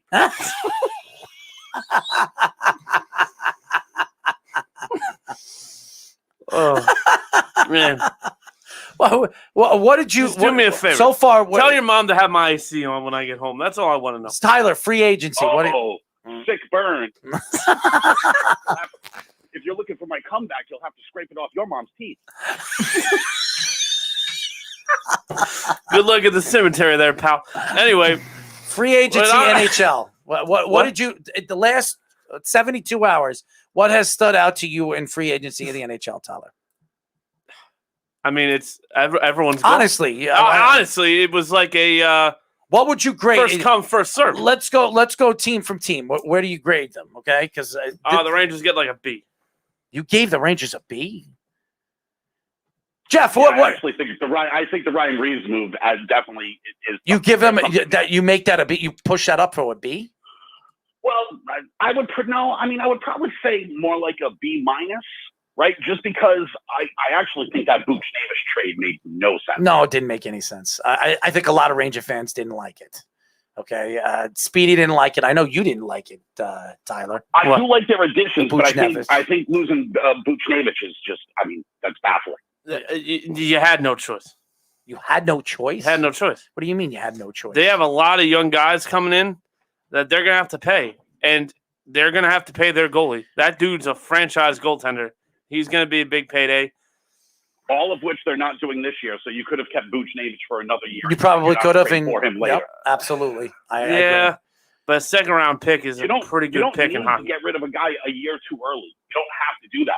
That's a ridiculous idea. So saying that you need to do it right now, that's ridiculous. Yeah, but if he goes out, he had a career year this year, and then if you risk him going back and you don't know whose line mates are going to be, and if he doesn't play well, you get maybe a third or a fourth instead. No, dude, his numbers are going to go up because his numbers are only going to improve because a lot of people are forgetting this, which is ridiculous. But Panarin only played like the last 20 games. A full season of Panarin is going to help everybody. Absolutely. If he plays. Yeah. Absolutely. Right. And Panarin played 42 games this year out of the 50-something. How he doesn't win MVP. He had that whole situation in Russia where he took time off and didn't even play half. 2 weeks. Right. He took 2 weeks off. Yep. Right. Mm-hmm. Forget the 2 weeks. They thought he was going to die. No, it was 2 weeks, Jeff, because he played 42 games. There was only 58 games. No, this season. It was 2 weeks. He's right. But a lot of people feared for his life. That's why he had to go. It was a very day. Panarin missed 2 weeks. That's what he missed. I think he missed it was 8 or 9 games he missed. Yeah, but he still played a lot of games. Out of 58 games, I think it was 58 games this year. 56 games. He played 42. He played a lot of games this year. He had a pretty So that's longer than 2 weeks. They only played like 3 games a week, right? That's 12 games. So that's at least a month. I'm pretty sure he missed like 2 weeks, 2.5 weeks. It wasn't a whole month. He missed he didn't miss a lot of games. Okay, he missed a few. For a guy that played 42 games at 56, you missed, what was it? What does that equal? 14 games. 14 games. So 14 games is not a lot that he missed. So he played well too. Panarin's a great player. There's no question. I would say he's a top 5, top 7 offensive player in the league. But the problem with the Rangers is you graded. So Jeff graded it a B minus. You graded it to what? A B. A B. But I don't think they're done. The Eichel trade will make it an F. Let me be clear. Right now, it's a B. A lot of people would say it would make it an A. Eichel. Not Jeff. They're if idiots. They got Eichel. The haul that they're going to give up is ridiculous. Would you give them an A if they got Eichel, Jeff? I think that you'd have to. Josh, you want about the injury and whatever, they'd be trying. And, that's what basically grading off of is who did they go get and what's the projection? You can't really project injuries, and Jack Eichel's one of the top players in the league. So He's it would be hard not to give him. I understand that. But what they're going to give up to get this guy might not be worth it. But those guys might not be anything, and Jack Eichel is a proven player. But Zibanejad's not worth it? They're not trading Zibanejad. I've never heard Zibanejad's name in it. Zibanejad. It's going to be Zibanejad in picks, or it's going to be Strome. Strome stinks. You keep saying that, but he's been great with the Rangers. He stinks. You keep saying that. He's been really good with the Rangers. If you have to trade Strome for Eichel and picks, I'd do it. I'd ship Strome away. I'd drive him to the airport. I understand, but it's not going to be just Ryan Strome. It's going to be Strome. It's probably going to be Kakko. It's probably going to be definitely picks. No, not Kakko. But if it's Kakko, just be thankful, right? Because there's no way Kakko is going to live up to being that number 2 pick. I agree with you too. I agree with you. They should have taken the defenseman. I get it. Maybe they want Keandre Miller too. They just traded Ristolian. So who the hell knows? I'm not giving up Miller. I'm certainly Adam Fox is not off the table. They're not trading yeah, Adam Fox. Yeah, they're not giving up all of that. I'm not saying they are, but you don't know what it's going to cost. It's not going to be a second-round pick, and they're going to go on their merry way. A top defenseman is a lot more expensive than a great offensive player. Everybody knows that. I understand, but the Sabres are a very, very stingy organization. Do you know defensive players are even more important than goaltending? They're more sacred than goaltending.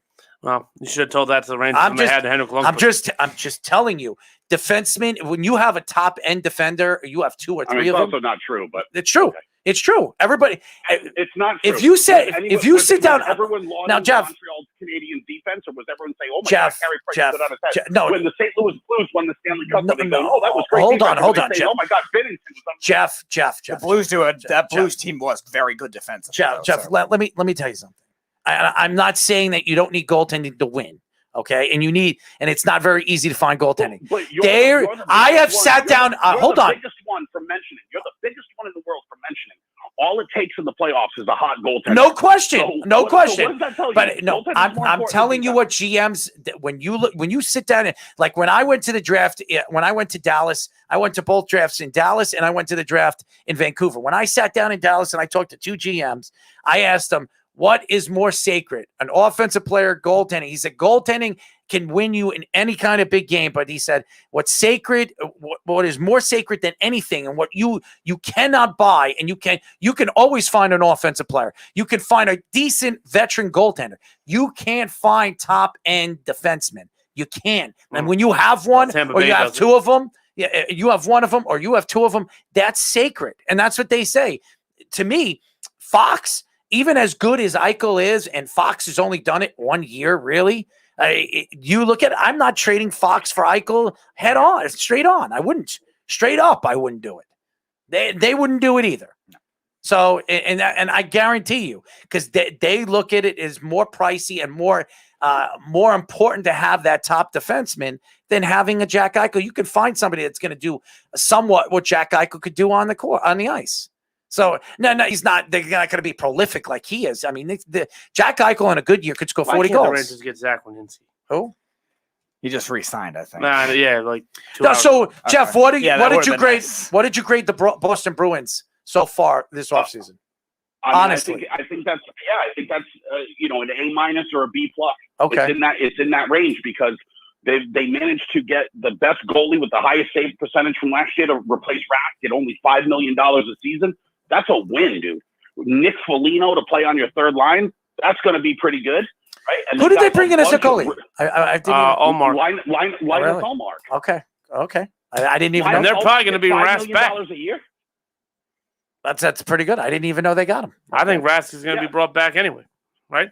Yeah, he will, but he's going to miss the whole year because he just had he just won for playoffs surgery, anyway. So he's only going to be coming back, if the Bruins make the playoffs. If. Listen, nothing's a given in life, friend. Nothing is. I understand, but that's a pretty easy conference, and I think the losers. I can wish for them to make the playoffs and make a Stanley Cup run, but that wish could also turn out to be like Tyler's wish to be skinny. You never know. So who do you think, if your top 3 losers so far in free? I really put the Rangers. I put the Rangers at, even with Reeves. How do you put the Rangers as a loser? Because first of all, Chris Drury, with all the players that were available and the money that they have, and they still have a lot of money, they could still re-sign some of their players. They could give Fox the money that he wants. Fox is a big reason they had to trade. Fox, they're only going to have to pay $7 million. They're only going to have to do that in his rookie. This is his. What's after McDavid his rookie making? contract. 11. What are you talking about? What's McDavid making? McDavid is one of the best players in the league. I understand, but what I'm trying to tell you is if the best player in the world in hockey is making only a few $1 million more than a top end defenseman, chances are that's first of all, big as burden. good as Fox was this year, he's not a top 10 defenseman. I said top end. Okay, but he's not a top 10. And top 10 defensemen they don't grow on trees. They don't grow on trees. That's why they get paid the money that they get, like a Victor Hedman. Okay, all right. So got 3 of them. They got one great defenseman. Sergachev would love to have a word. Sergachev is a good player. I don't think he's a top 10. I don't think he's top 10. Go ahead. You're Jeff. looking at winners and losers from free agency. Your biggest loser has to be Tampa Bay. I mean, great, they lost a lot, but they lost a ton of players. Mm-hmm. They lost a lot, and they haven't added anything either. So okay, back-to-back Stanley Cup champions. It's going to be a whole lot harder this year. Oh, it is, and the question is to sign somebody like Brady Point, they had to lose players because they were $18 million over the cap. So how about Washington signing Ovechkin? I mean, kills me. I wanted him to end his tenure with the Rangers. That wasn't going to happen. Right, Ovechkin got a lot of money. I mean, for what do you get? A 4-year deal? A 5-year deal? I mean, is he going to play 5 years? He looks old, man. He's got gray hair. Then Tyler. He's losing his hair worse than you. Thank you. I mean, seriously, no one's losing their hair worse than him. What a horrible pattern to lose in.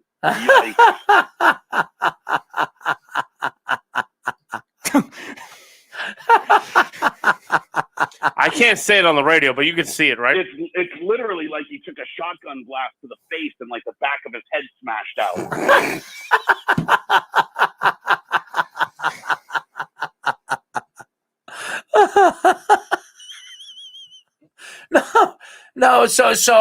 No, but seriously, you think Tampa, your number one team? You think Tampa is your worst? Jeff, what happened? Oh, I don't want to hear him anymore. Did you hang up on him? No, his volume is with zero. Unmute him. Tyler is being annoying with the button. You can't do that. Come on, man. I'm asking. I think it's funny. So Tampa was your loser. Yeah, I mean, I think Tampa's got to be the top loser. They haven't added anything, and all they've done is shed pieces. Blake Coleman, Yanni Cord, guys like that, who are really good players that they're going to really sorely miss. They haven't added a single piece. So they're your your top three. How about Montreal? Do you think they were winners or losers? I got to be honest. I didn't even think. I thought it was a miracle Montreal made that run at the end of last year, and I didn't even think they were that special of a team, anyways. But losing Shea Weber, that's a blow, man. That's a blow. I will say this: Vegas lost a lot too this offseason. They've lost. Everybody says, well, they didn't lose much because even though they lost Marc-Andre Fleury, Marc-Andre Fleury was retired. I mean, I don't think he's retiring. I don't. He won't be a Blackhawk. Oh, that's fine, but I don't think he's retiring. I mean, he's still at the top of his judging game. Winners and losers right now is a little ridiculous too because why? They're not done adding. No. Eichel is still out there. Dude, Eichel is still out there. Someone is going to get Jack Eichel, and Jack Eichel is going to turn someone's grade into an A. Well, I think it's the Rangers. I think the Rangers. I think the Rangers. I'm still sticking with Minnesota. Really? I could say they're out. No, they didn't say that. It's Minnesota. No, Tyler was right. They said he was out. They were out yesterday, really? allegedly. Yeah, they're out Because they have Rangers, the most to do the Kings, the Ducks. So how about they were allegedly out, but all of these ridiculous asking prices and other teams not pulling the trigger, I'll bet you they circle back around to Minnesota. Really? Yeah, I could see it. No, I could see it too. I mean, but yeah, if they circle back, then the teams already in are going to be given lower offers anyway. So at that point, listen. The Sabres are doing what the Sixers are doing, right? They're saying we want 2 first-round draft picks, Wiseman and Wiggins, and all these things. That's what the Sabres are doing right now, and every other team in the league is laughing at them. They're going to have to circle back around and get realistic. Now, we were talking about Parisi and Palmieri. Colorado lost a lot. Parisi and Palmieri signing with the Islanders. They haven't signed with the Islanders yet. Now, I know everybody keeps saying that doesn't matter. I think Lou is still trying to figure out what the contracts with Pelech because he's negotiating a deal with Pelech right now. And I heard Casey Cizikas is the other guy that they're trying to re-sign because of that fourth line. See, those deals are done and agreed to, and they're going to be Islanders. They're just trying to figure out how to rework some of the money and shift it around. So it's not even a big deal. I got it. Because I did. When I was reading yesterday, it was almost a short thing that both those guys are going to the Islanders. Lou Lamoriello is doing with Zach Parise and Palmieri and those guys. The exact same thing the Bruins are doing with David Krejci. Right now, David Krejci can't be signed because if he was, they'd go over the cap, and you can't be over the cap. So the Bruins, much like the Islanders, need to make a move to shift some money so then they can officially sign those contracts. I got it. It's smart. Lou Lamoriello is not a stupid guy. So you're absolutely right. The question is, with this Tarasenko thing, do you think there's any legs on Tarasenko going to the Islanders anymore now that Palmieri and Parisi go into the Islanders? Or I mean, he makes $10 million a year. How can they afford him? Well, 9.5, and he makes 5.5 next year. Oh, 9.5. So I said 10. No, I'm just saying he's making 9.5 this year, and then it's going to shoot all the way down to 5.5. Yeah, but the problem is getting him under the cap now. Yeah. Not everyone can be the Lightning. So Lightning doesn't strike twice. Well, only to the back of your head. So your winners and losers, Tyler, in the free agency market. I mean, I would love to say Tampa Bay's a loser, but Jeff, what would you? I'm sorry, before you go, what would you rate the Islanders if they do get Parisi and Palmieri? What would you rate them? I mean, those things are a done deal. That's So what did you rate them so far? Yeah, that's the same as like the Bruins. You're either looking at a B+ or an A-. It's like it's hard to do much better with what they have left, right? I mean, how much better can you do? Like, they don't have room to go and get Eichel. They don't have that kind of salary cap space. They don't have room to go and sign Braden Point for $10 million or something like that. So they did the best they could with what they're working with. And Zach Parise is a really solid dude and a really good get. And keeping Palmieri is solid for them. It keeps them a contender. How about you? Where do you, Tyler? Where do you rate some of these teams? Who do you think are the losers? Who do you think are the winners? Where do you rate them? I think Chicago did a great job. Okay. I mean, to get rid of Duncan Keith, you bring in Seth Jones, you bring in Tyler Johnson. I mean, regardless of how this Andre Fleury thing works, I don't think they really – I think it's one of those risk-reward things. I like what Chicago is doing. Off the top of my head, Mike Hoffman to Montreal I like, because even if you don't have that miracle run, let's be honest, they got insanely lucky with how much did they get him for?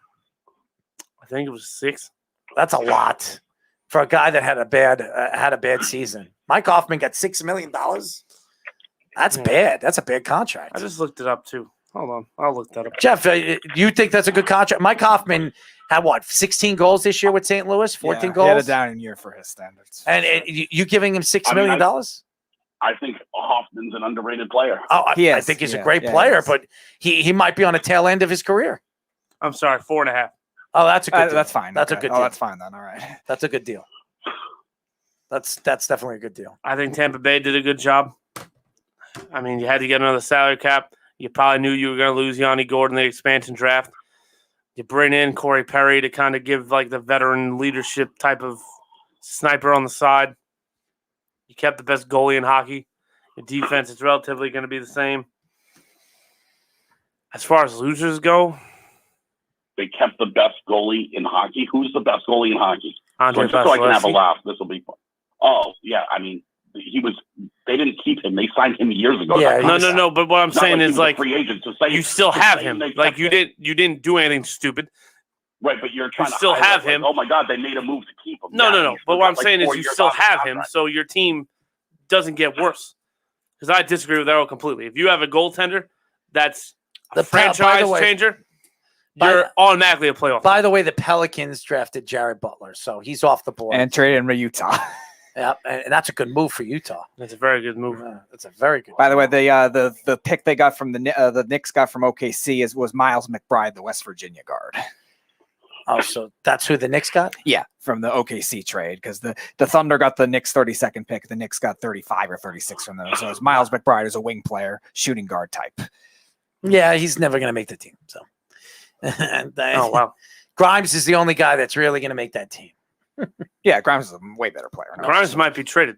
No, Grimes not. Well, yeah, if they get a big guy, yeah. No, I'm saying Grimes might be traded. Well, for Lillard, yes, right, yes. Right. If they get Lillard, yes, he'll definitely be involved with that trade. He's a young player. He's a good player too. If what Jeff says, he's saying it sounds like a good player. I didn't really. I've heard of him. I've never really got a chance to watch him play this year. I didn't watch a lot of college basketball. I watched Duke. I watched Duke a couple of. I think I watched like 7, 8, maybe 10 games this year for Duke. I didn't really watch. I'm surprised you made it that far. We Yeah. played this season. Yeah, and I also Alabama. I watched Alabama a couple of times because I heard they were really, really good. So I watched them and Houston. I did watch Houston. Grimes played for Houston, but I didn't even really know that he played for Houston because I watched a couple of games. I didn't realize, I didn't even know how good of a player he was. So, but there you go. Carl's also saying the Bulls drafted Illinois point guard Ayo Dosunmu, so local, and then Jared Butler was just picked. Carl, he's Pelicans traded to the Jazz, which that's a good move for the Jazz. Yeah, but okay, it's Tyler. What else? What else do you have? So you have Tampa doing well, even though Jeff says they probably did the worst. I just think their team. You can't lose Blake Coleman and Yanni Gordon. We won the offseason. Well, not only that, you trade the Rangers. I think the Rangers got a very important part of their team too. But that's fine. But what I'm trying to say is they didn't do enough to be bad next year. They're still going to be a good team. They'll probably still win their division, despite the fact their coach sucks. They probably won't. Who's going to win their division? Boston. All right. Boston was better than them the last 2 seasons and just got better. Boston is better this year than they were last year. We don't know. They're not done. And they won the Calder Trophy, didn't they? For the best record when the pandemic hit, they had the best record in the league. Yeah, they did. So they were better the last 2 years than Tampa. The Stanley Cup shows differently, but that's fine. No, listen, they did win the cup. That's fine. But what I'm telling you is, when you say they're going to win their division, no, they're not. All right, so you have Tampa. They did well. So who are your losers? I think the Vegas. I think Vegas is a loser. I know that. I mean, I also like what Seattle did during the expansion draft. I like what they did as a team. The Krakens? I like what the Kraken did. Horrible, I think they're going to surprise a lot of you guys. I really do. I think they're going to be horrible. They'll be a playoff team. Definitely not. They'll be a playoff team. Definitely not. I'll bet you on that one. All right. Double or nothing on that one. All right. Are you marking these? Yeah. So what do you want to bet on that? 100? Sure. All right. So that's $200. Bet him a Peloton. That's what he needs. Are you still here? Don't you have something to do? Don't you have anything to do? Don't you have to when you sleep for work or do something? Go meet a woman, do something, anything at all. I'm concerned. Why are you still here? Yeah, Errol asked me to call. I wanted to call. Not to stay. You just said to call. You can call for 5-10 minutes. I will say not an hour and a half. I actually have to say he gives a don't different. Be lashing out at me because you need a Peloton. You know what I always love when I watch those commercials when they go on? I love the music from that commercial. Always love the music. I know it's a Peloton commercial. They have the same music. You know what I'm talking about, Jeff? That music that they have in the background for Peloton. I know it's a Peloton commercial when I hear it. It's just funny. I just laugh at it every time I'm sitting there, I'm vacuuming or something like that. The music. What? I don't want to hear the Peloton. It's hard to Smoothie King. We don't have a Smoothie King. We don't. Tropical smoothie. You must have tropical smoothie. Yeah, we have tropical smoothie. We do. Actually, I like tropical smoothie. Do you? It's good. Yeah. Huh. Yeah, the kiwi strawberry, really, really good. He would have no idea what's on the menu in that place. He's never even looked at the menu. You know what's screwed up? There's one right down the street from my job. It's good. Never been to it. I've been to it. It's just You really don't like it? And when you say you've been to it, you've been into the parking lot, but you've never walked. No, I've actually been in the building. I was picking up an order for a coworker. I can't tell you. What did you have to do? Use the bathroom? No, I had to pick up an order for a coworker. I'll admit it. I've never ate there. Oh, I'll tell you the kiwi strawberry is good. In it, and that was the closest bathroom for him while he was prairie dogging. It's hot. It's hot here. Oh, we're back to that now. It's hot. You need a smoothie. It'll keep you nice and cool. It will. Is there a 24-hour smoothie? No, I would try the tropical smoothies. No, but I'll tell you what, the best smoothie around here, but I wouldn't say it's fully White Castle. They have good milkshakes. Strawberry banana smoothies. Freaking great. White Castle is great. Dude, first of all, Tyler, you weren't here for this to totally understand my Smoothie King rant about the greatest sports arena name in the history of athletics, right? But I'm just telling you, get something out of Smoothie King or Tropical Smoothie. It'll change your life. It'll be an eye opener. You'll probably have more energy. You'll feel good about yourself. You know what I'm saying? Like, I feel great about myself till I hear your voice. Yeah, I don't know. I don't know how I could get up and look in the mirror, look like that, and go, today's going to be a good day.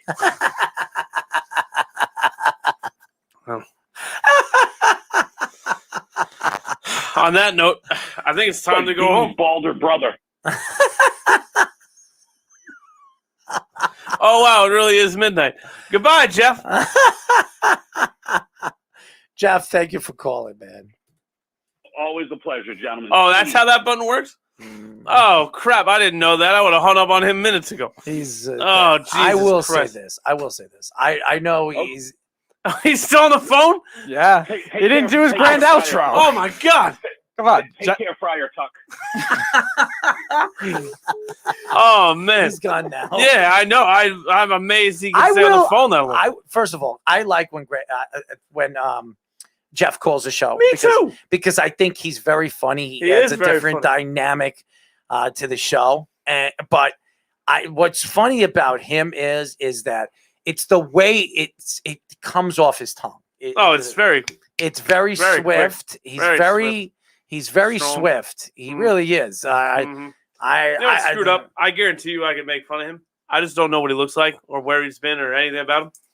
Dude, all you got to do is figure it out. And you could figure out what hits him and what hits him hard. And you just attack it. But, to me, it's not about attacking him. It's just figuring out how to kind of like dead it out and just keep going. You know what I'm saying? As she said. Yeah, well, I don't know if she said it to you, but she might have. No.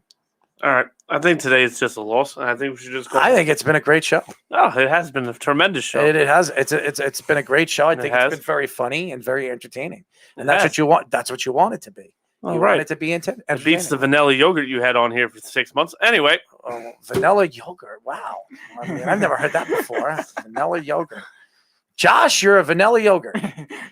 Oh, that's his name? No, I thought what would you call it? I thought it was Guido. My bad. Guido needs to wear a Speedo. You want to see another man wear a Speedo? I didn't say I wanted to see him. Then how else would you know? I say Guido needs to wear a Speedo because obviously the other stuff is not attracting anybody. Oh, jeez. I don't think you're helping him. I don't think anybody's helping him. No. Well, I don't think he helps himself. neither does your famous sidekick over there. Who? The loudmouth. Which one's that? Oh, Jeff? The Adam Sandler lookalike. Oh. Who's the Adam Sandler lookalike? Josh Silverberg. You never seen if you look at Josh, and first of all, Josh is, and I love Josh. Josh is loud as hell, man. He is loud as hell. I did a show with him for about 3 weeks, and I think I've heard him speak 5 times. Well, that's probably true because he barely spoke on this show too, and half the time he was barely here.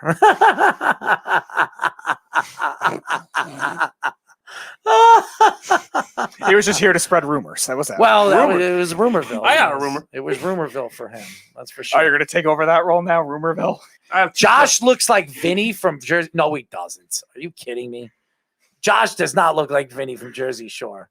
Was that a rumor too, Carl?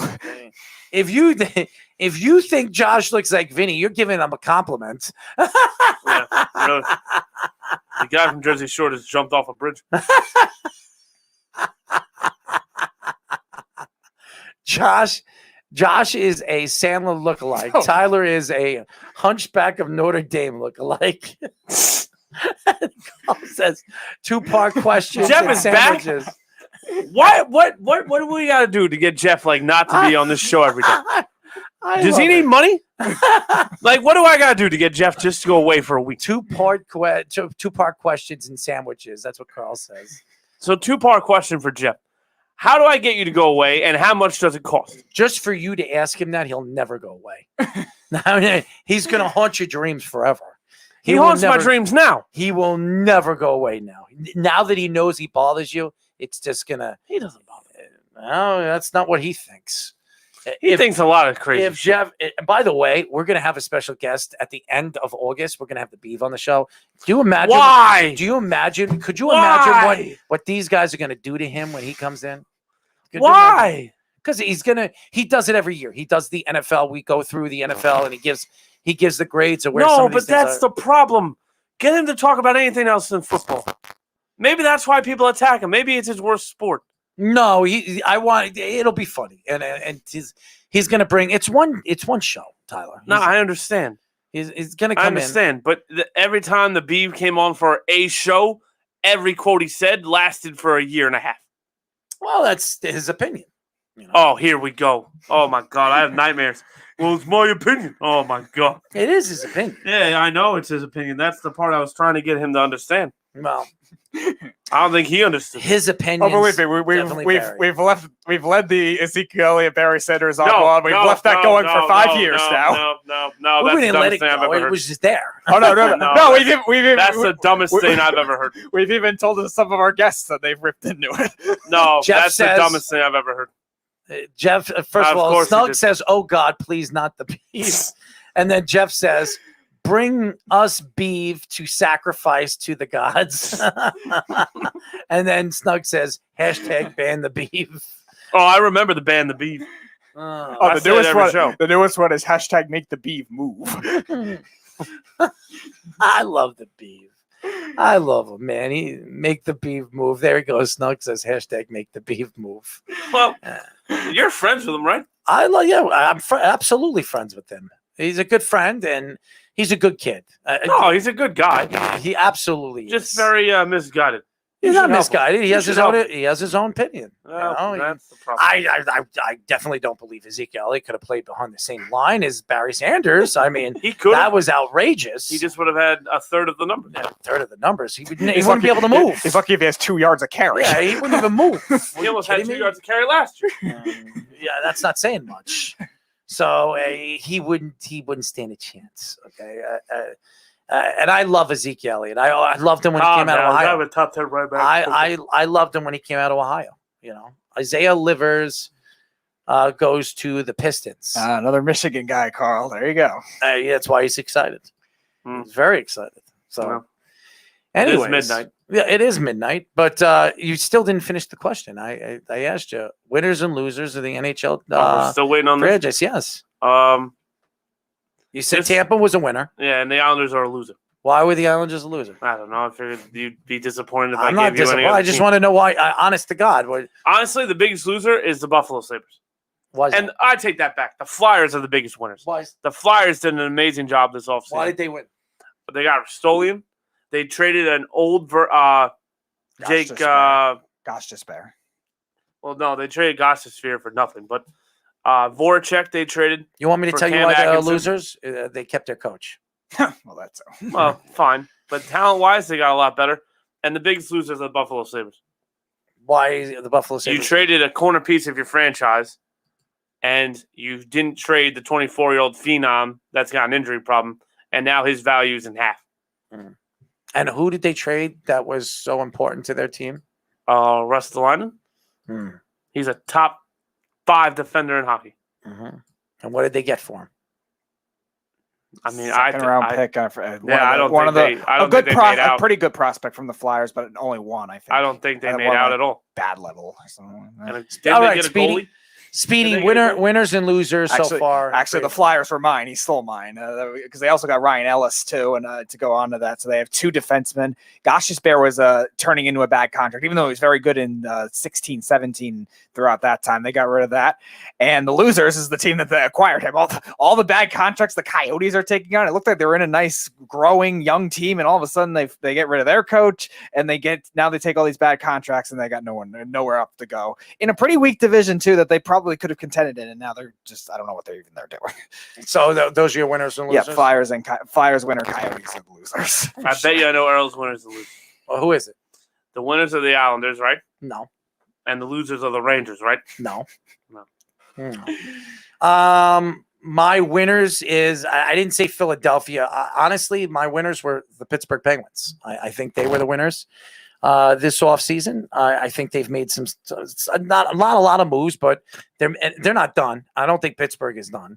So I think they're very much winners. And also Philadelphia, they were definitely winners. They've made the most acquisitions out of all the teams that were available. Also, the Boston Bruins. I think they're absolutely winners this offseason. They definitely won. They really solidified their team. They bring back Taylor Hall, which was a huge trade at the trade deadline that really solidified the team and really put their team back on top. And really, they were barely a playoff team, and they made that move for Taylor Hall. Taylor Hall made them in 10 games. They were the hottest team in hockey. They were the hottest team in hockey going into the playoffs.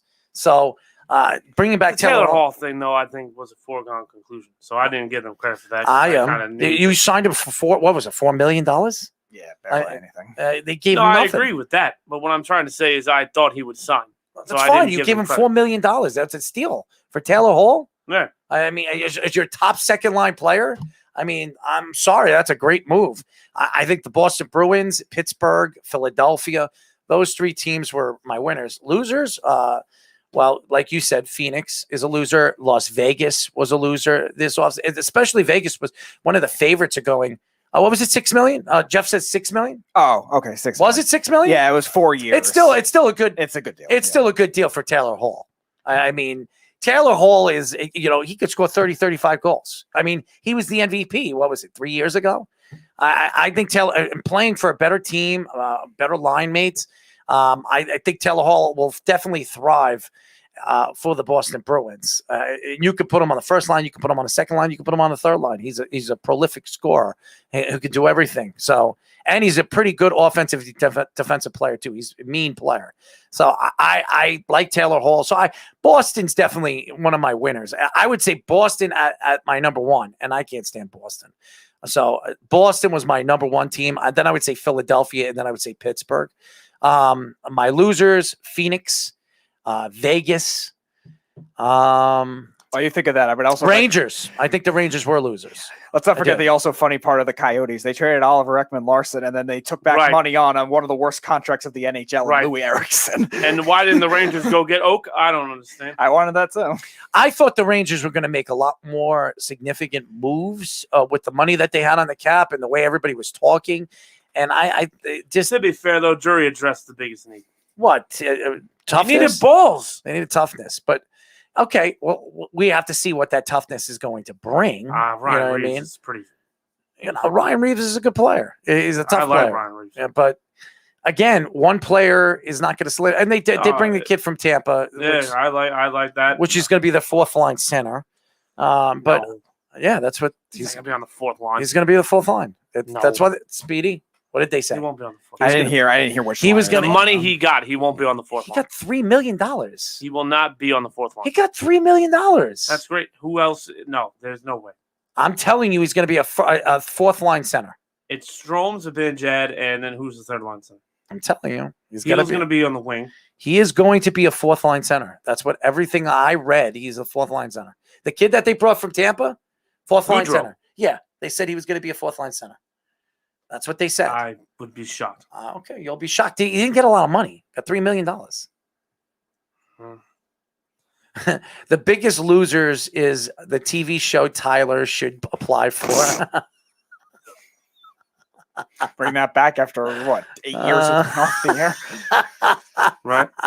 And I only go back if Jillian Michaels is brought up. Oh, you're funny. You listen, Tyler. You the only way they're going to stop is if you don't care. I could care less with Jillian.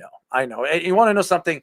I'm happy to have you on the show. I really am. I think you really bring a dynamic, a different dynamic to the show. I think you bring a little bit more. Yeah, people aren't asleep. No, a person. you bring personality, and that's. And I'm not saying Josh doesn't have a personality. Yeah, I know. It was like painting. Like watching paint. No, I just think that he wasn't all there for the show. He's not all there. I didn't say he was. He wasn't all there. I'm saying it. I'm not saying you said the word. I'm saying you never be able to run fast enough to catch Jillian Michaels. I would try. Oh, Jeff. I would certainly try. By the way, next Wednesday we will be interviewing Doc Gooden on the show. Doc Gooden will be joining us on that live means you feed. can't call, bozo. So Doc will be joining us. He's going to be doing a golf tournament here in Smithtown, Long Island. He will be joining us. It's going to be a nice interview. We'll be doing a 15, 20-minute interview. And we're also going to have Larry Davis, who was the right-hand man for Steiner from Steiner Sports. He will be joining us at 9:15 on Wednesday before Doc Gooden. It's going to be a great show on Wednesday as well. Definitely listen to the Weekend Crunch. It will be airing at 7 p.m. on Saturday on, obviously, iHeartRadio if you're not from Long Island. If you are here, Long Island, within 69, 70-mile radius, you can hear it on 103.9, which was the WRSN, which is now the LI News Radio Network. So you can check it out. So a lot of different things. We will be back on Wednesday. Read what everybody's writing, by the way. Snug says, "I'm thankful for Speedy's mustache. It is always warm. It is always warm and inviting, and never full of crumbs." Mm-hmm. Not yet. No booger sugar jokes, right? And Jeff says, "I will tune in to watch Tyler sweat profusely while asking Doc questions." It's hot. Yes, you've said that about 8 times. It's hot. Speedy, are you hot? I'm fine. I actually, and I'm usually hot. I'm fine. I really am. I don't really think it's that hot. It's probably right now in this room 75, 74 degrees. No way. Yeah, it is. Do you want me to show you? No, I don't want you to show me anything. I'll show you if you want to see it. I don't want to show you. I don't want to be seen anything. Okay. Well, you don't want me to prove you wrong. Is that what you're saying? You can't prove me wrong. It's hot.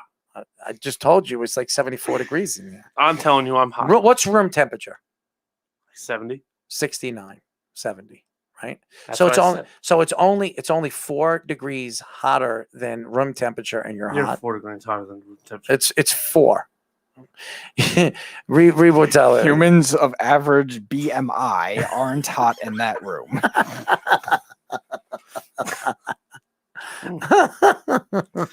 Don't you have like a bedtime or a curfew or something? Like, what's your probation like? Jeff, I doubt Jeff has Oh, that. no, he doesn't have a curfew. He's retired, Jeff. Retired? He's retired. Oh, so he's just a bitter old bag. Okay. No, he's 41 years old. He's retired. Oh, good for him. Yeah. Man, that explains a lot. That's the truth. Yeah, good for him. Shit. Yeah. Hey, listen, when you're an ex-professional golfer and you did well for yourself, you're living at large, Yeah. Living at large. Living at large, swimming, hanging out with his dog, and going out and chilling out with his friends. Ben says room temperature is 60. Is it really? 68. Is it really? I didn't know It's that. still really not that far from 70, so everyone just needs to calm down. No, actually, I didn't know room temperature was 68. You're 68. I thought it was 69, 70. That's what I thought. What did they change it? I don't know. Yeah, they're changing all the metrics now. I don't know. I thought it. Yeah, Biden changed it. Oh, no, don't go there. What? What are you gonna do? Fall asleep? Tyler, have another full show. No, I'm making a joke. It's like, Biden changes a lot of stuff. Joe Biden changes another goddamn thing. Don't bring it up because you don't want Jeff to call the show. Why? You don't. Oh, why? He's a sleepy guy? Oh, you do not want him to call the show. Nah, it's fine. What's he going to do? Call me a racist bigot like everybody else does? Oh, come on. Let's grow up. You don't want him to call in the show for the Biden thing. Why? What's he going to do? He's going to fall asleep as he talks. No, because he's just going to – he has his different views to it. I understand. Yeah. He's wrong. Okay. Well, that's his opinion. But it is. No. Anything that was a shot. Anything with politics and stuff like that is an opinion. No, that was a shot to Beeve. It wasn't a shot, Jeff. That was a shot to Beeve. I think all politics. As long as the Beeve isn't mayor, we're good. I think all politicians are asses. That's why I said as long as the Beeve isn't mayor, we're good. Well, that's it for our show, ladies and gentlemen. You know what the mayor is now? Jesus Christ, the Beeve couldn't be worse. Well, maybe he can run behind Barry Sanders' line. Oh my god! The Beeve will average negative 22 yards a carry. Yeah. Oh my god! What a crazy freaking story! Let me tell you. Anyways, that's it for our show, ladies and gentlemen. Beeve, the new mayor of New York City. Please would stop. be hilarious. I would move. Really? I would move. I think the Beeve would actually help you out. How? He'd just figure out laws that'll help people out. For the city? No, for you. New York City mayor only really applies to the city. It doesn't do anything for us out here. I understand that. Okay, I'm just saying. You know, how the hell would he help me? What's he gonna do? Give me Cowboy tickets? He can keep them.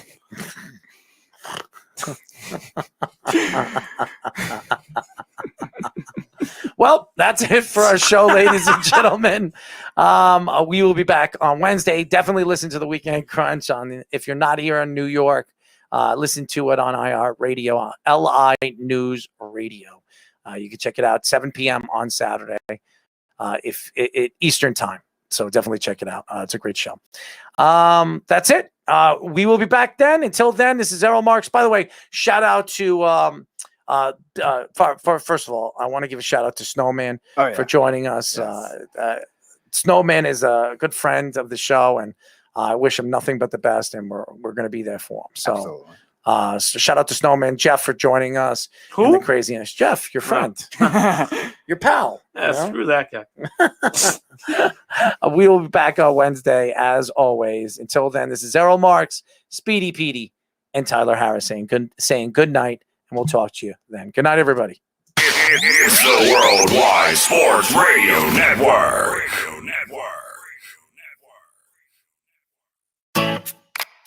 Hi, this is Terry